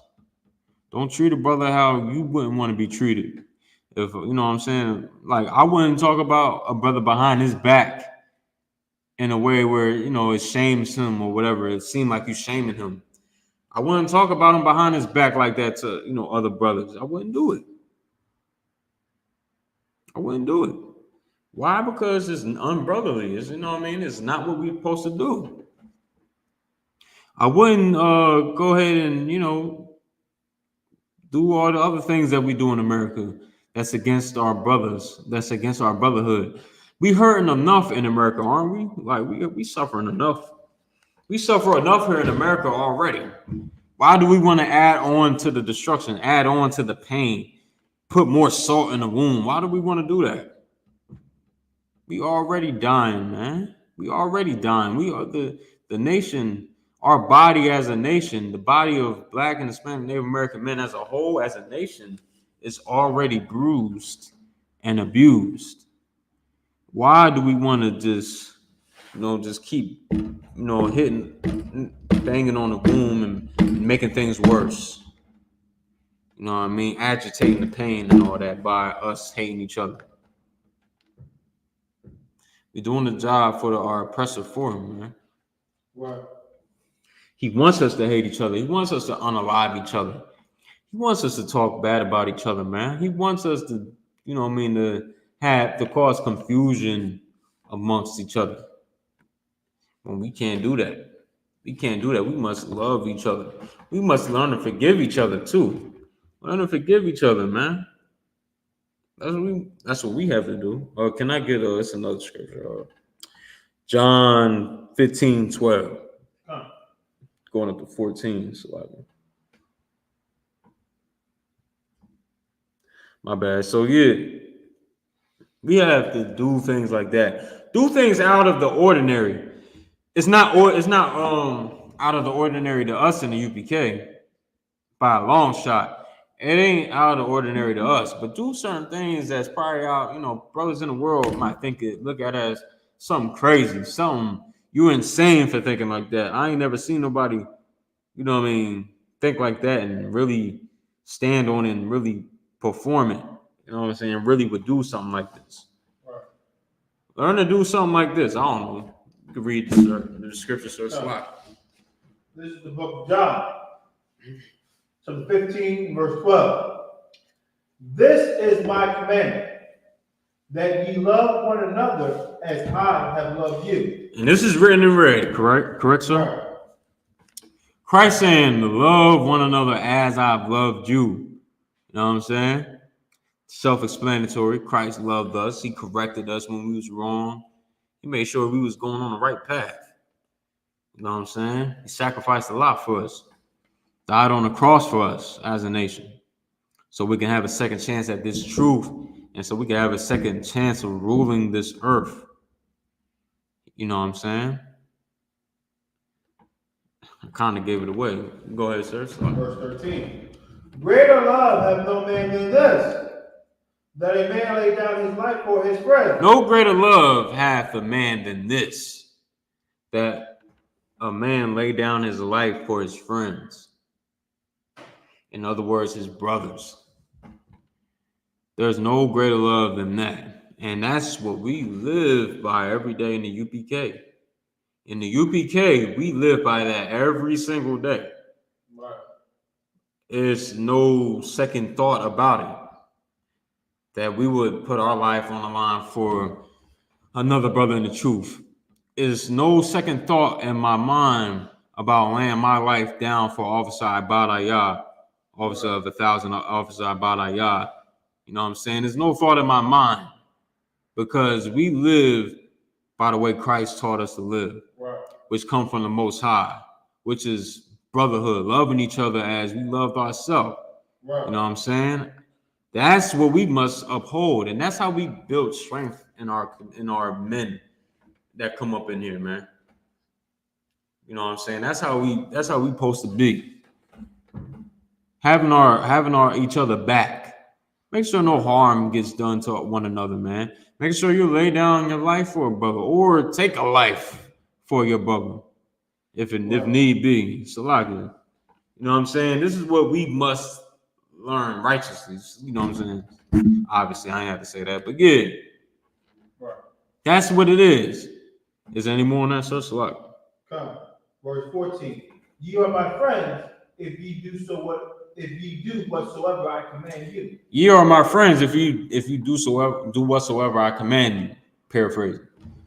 You know what I'm saying? Christ said this: ye are my friends if you do whatsoever he said. That's a UPK brother probably gonna only understand. And the truth, you know what I mean, we up in here, we doing what Christ said to do.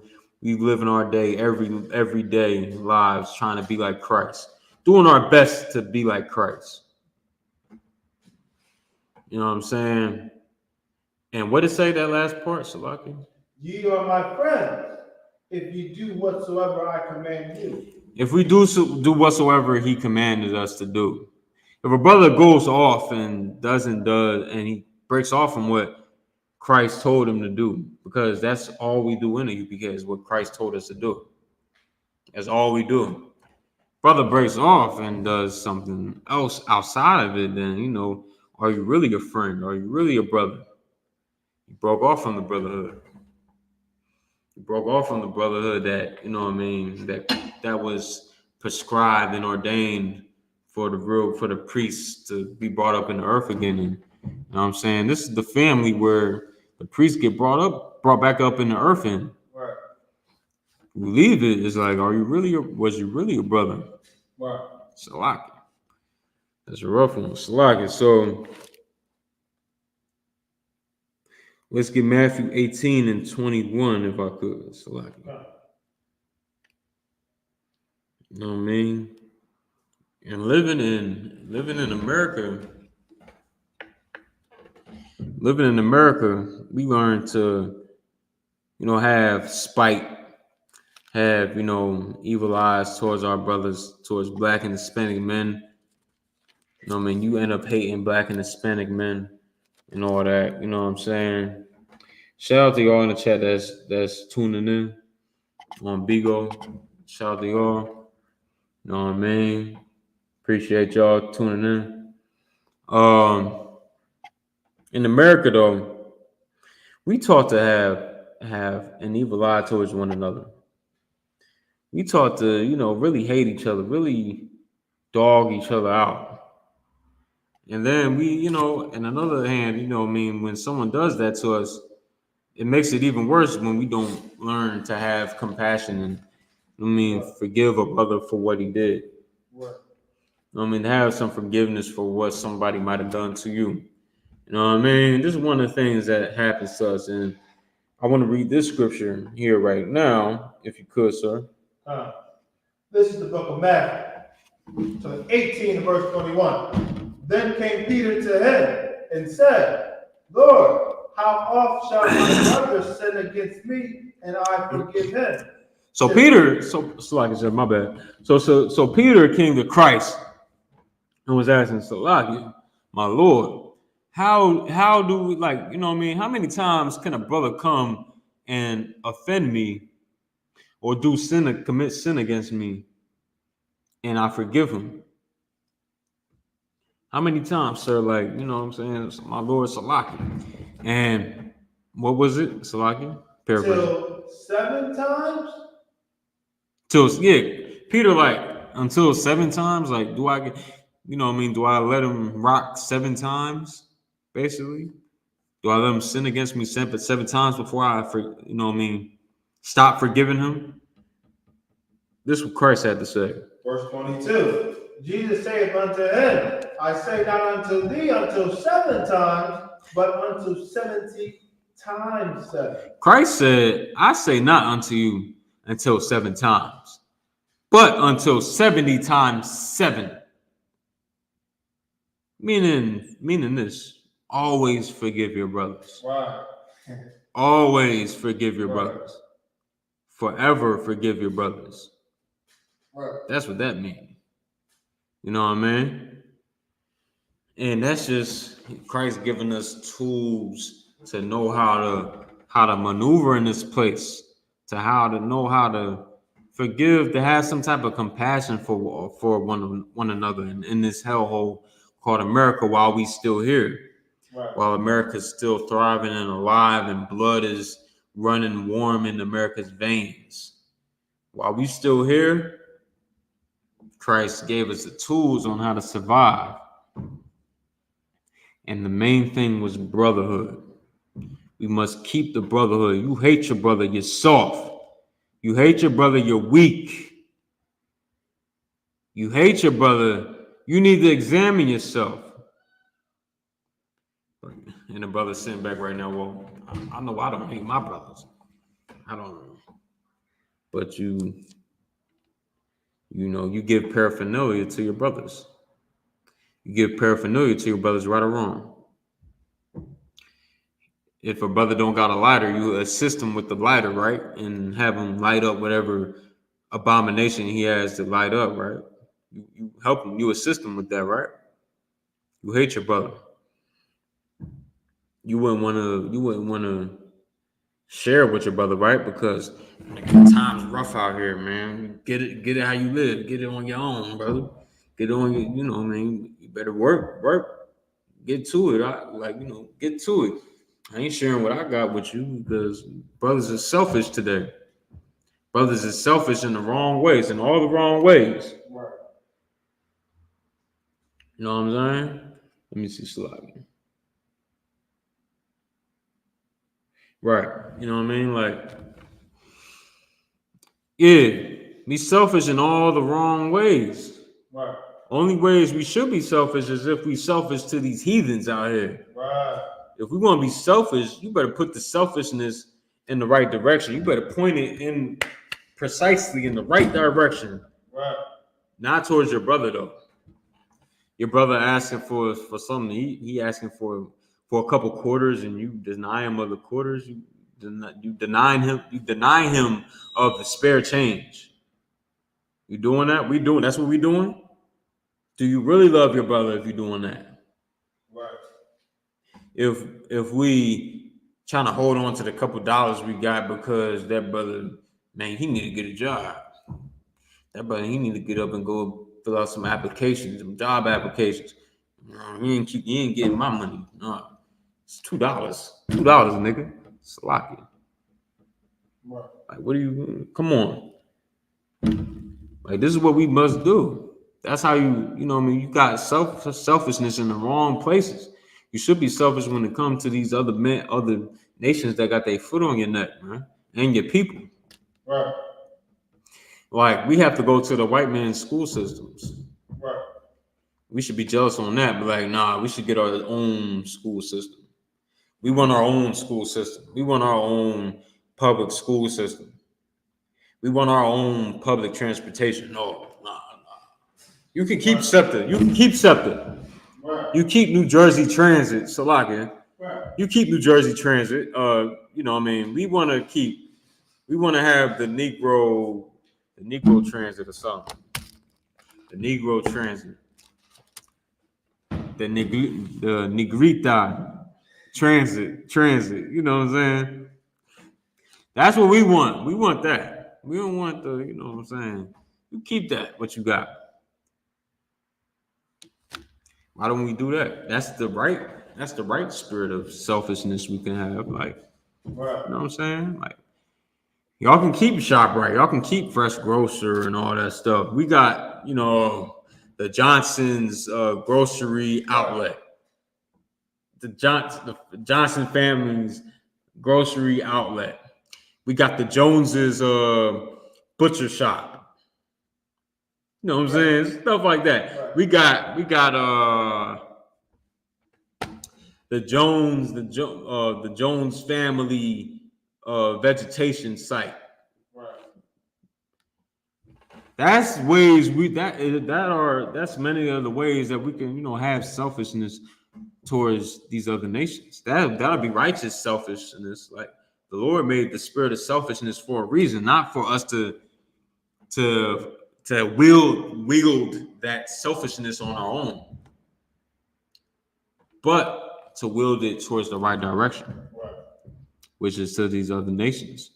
Like even with us trading, we don't have any power, so we can't do that today. But like, best believe when we do get power, we'll be trading, but we'll be getting everything from everybody else. Right. And that's just how it's gonna go. Right. And they'll get nothing. Right. Because that'll be their punishment for what they did to us. Right. As it reads in Isaiah 14th chapter.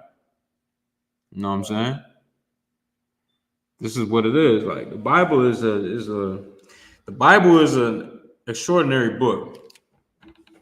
Once you learn about it from the men that's ordained to teach it. Right. You know what I'm saying? The Bible is the greatest book on earth. You know what I'm saying? Brotherhood is essential. Brotherhood is vital to us becoming a nation. Vital to us becoming a respectable nation.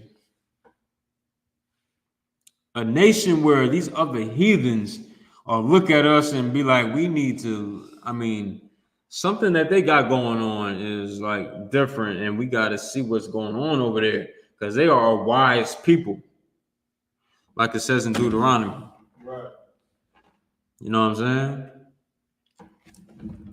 Can I get Mark 12 and 31, and then we're gonna wrap the class up with some other scriptures after that.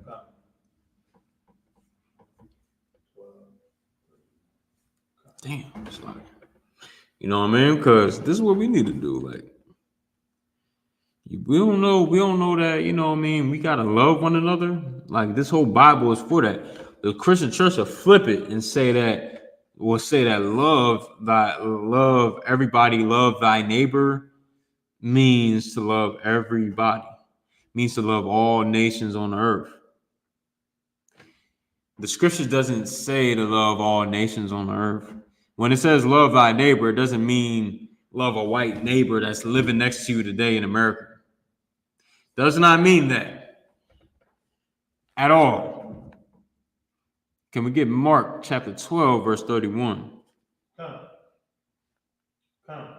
This is the book of Mark, the 12 and verse 31. And the second is like namely this. And the second is like namely this. Can we go up one verse, sir? Like it, verse 30.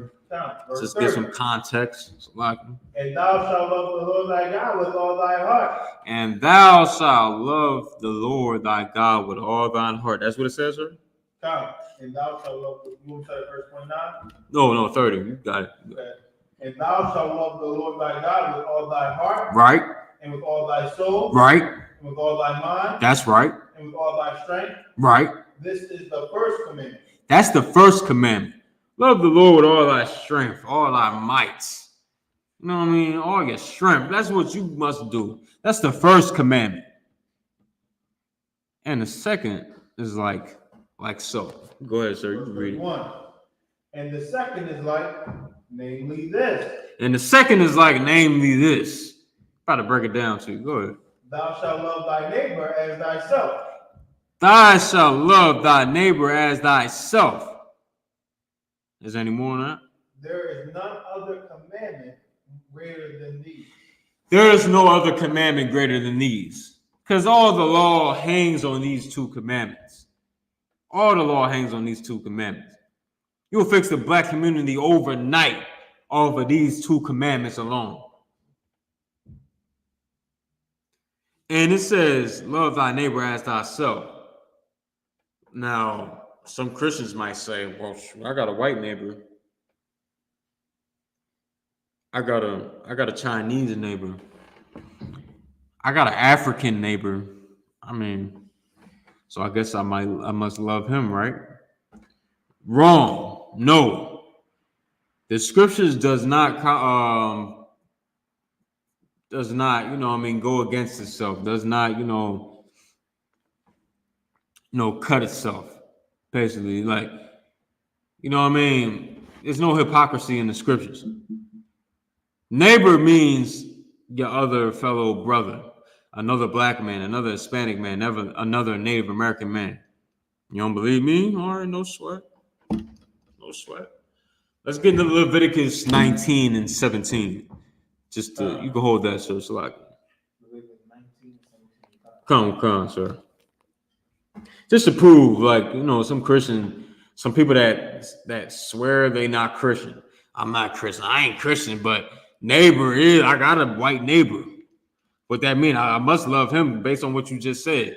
No, let's get it. Leviticus 19 and 17. It's a lot. This is book of Leviticus, the 19th verse 17. Thou shalt not hate thy brother in thy heart. Thou shalt not hate thy brother in thine heart. Basically, what we reading right here.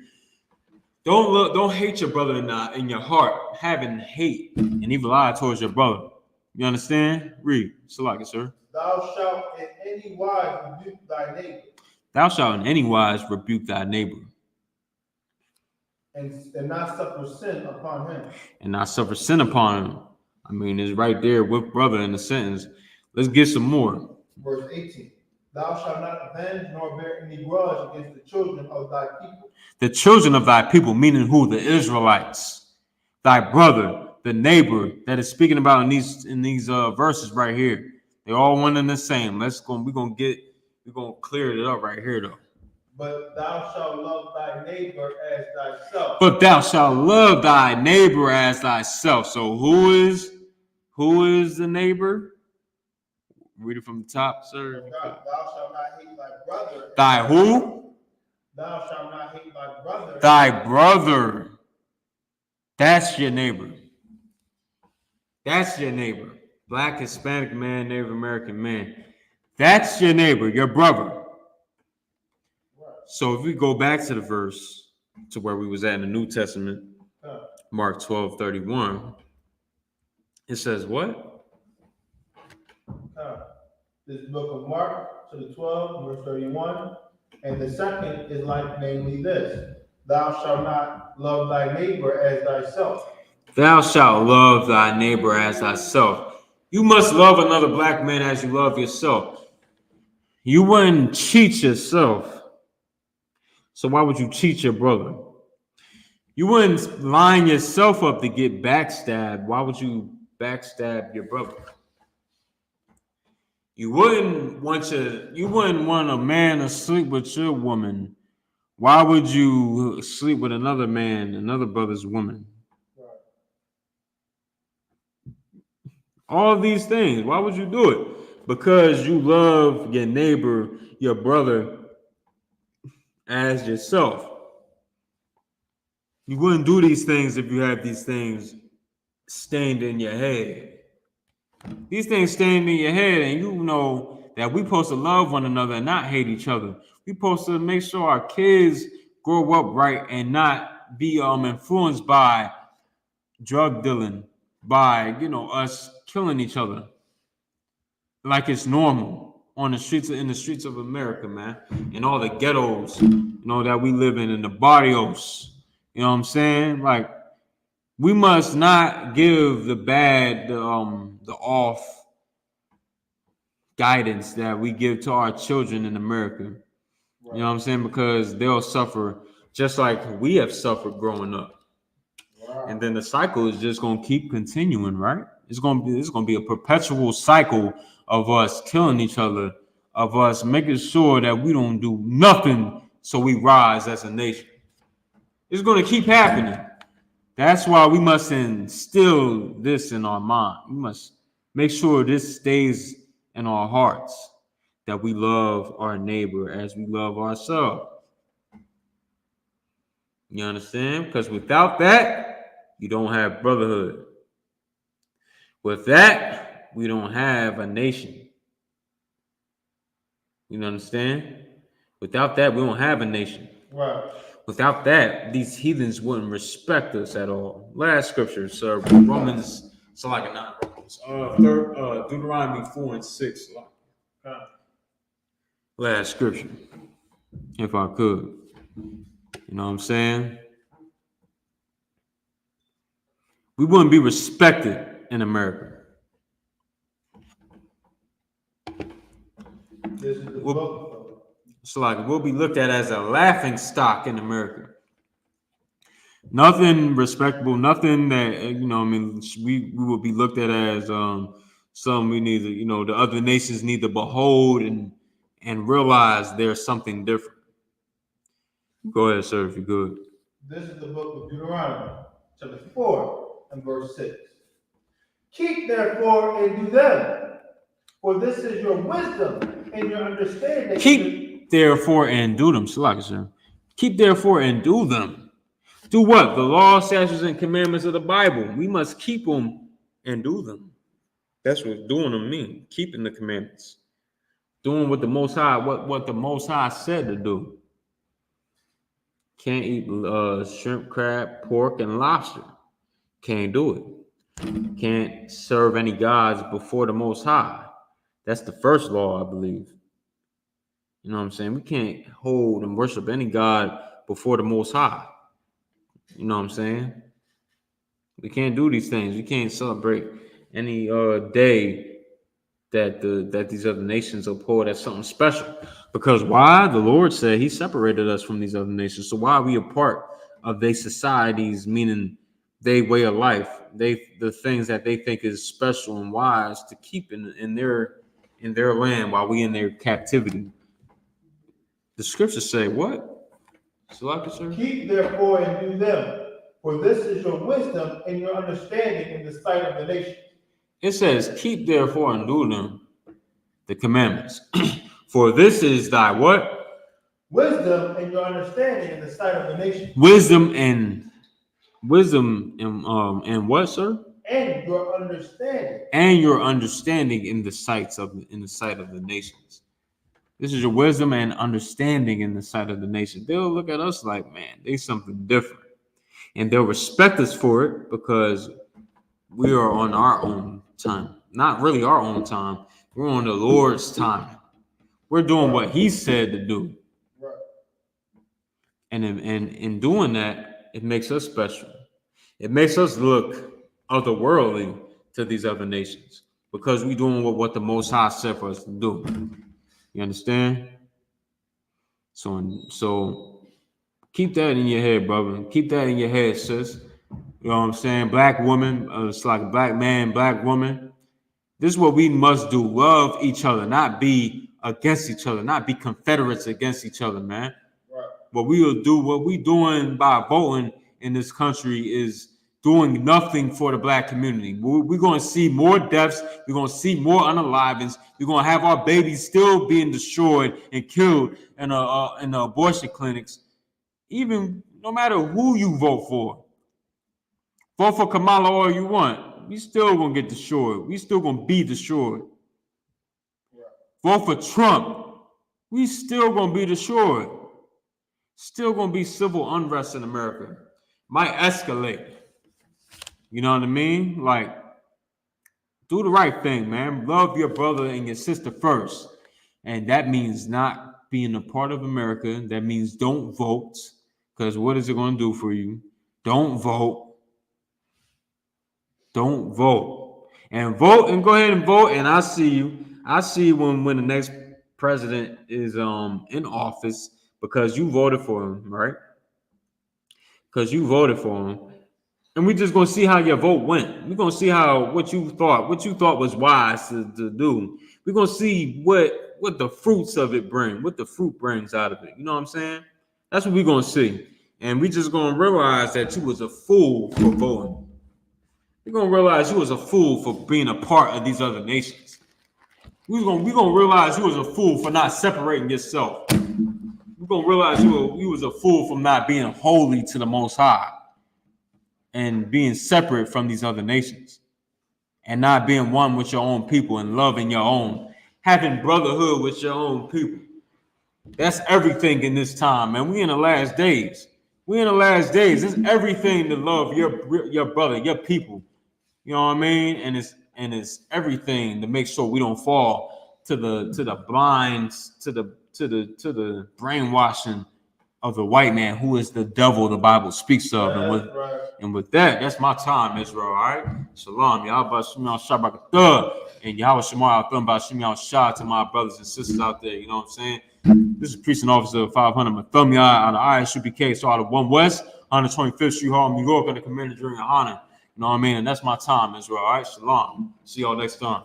I'll give Priest Officer Mathumya a proper hand for teaching the proper brotherhood and unity class. Right.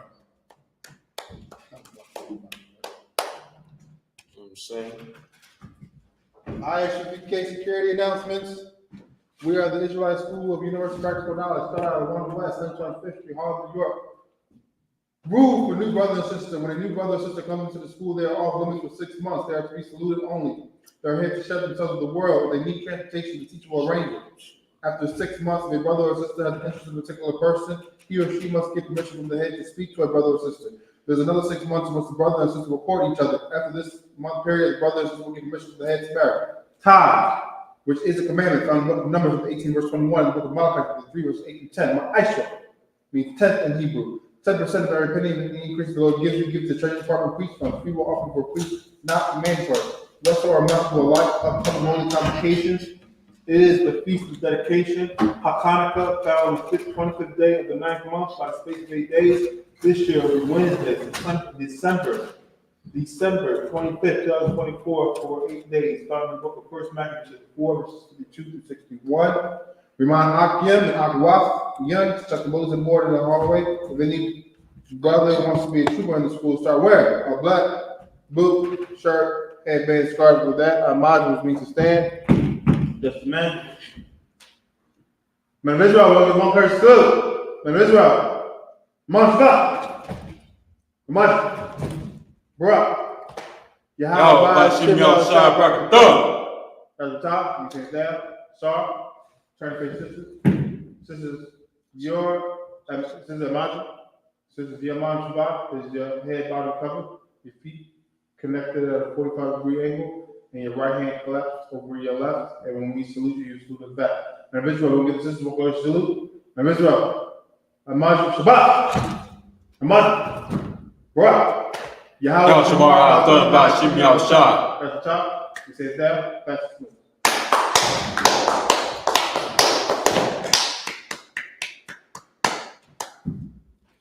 Son Christ.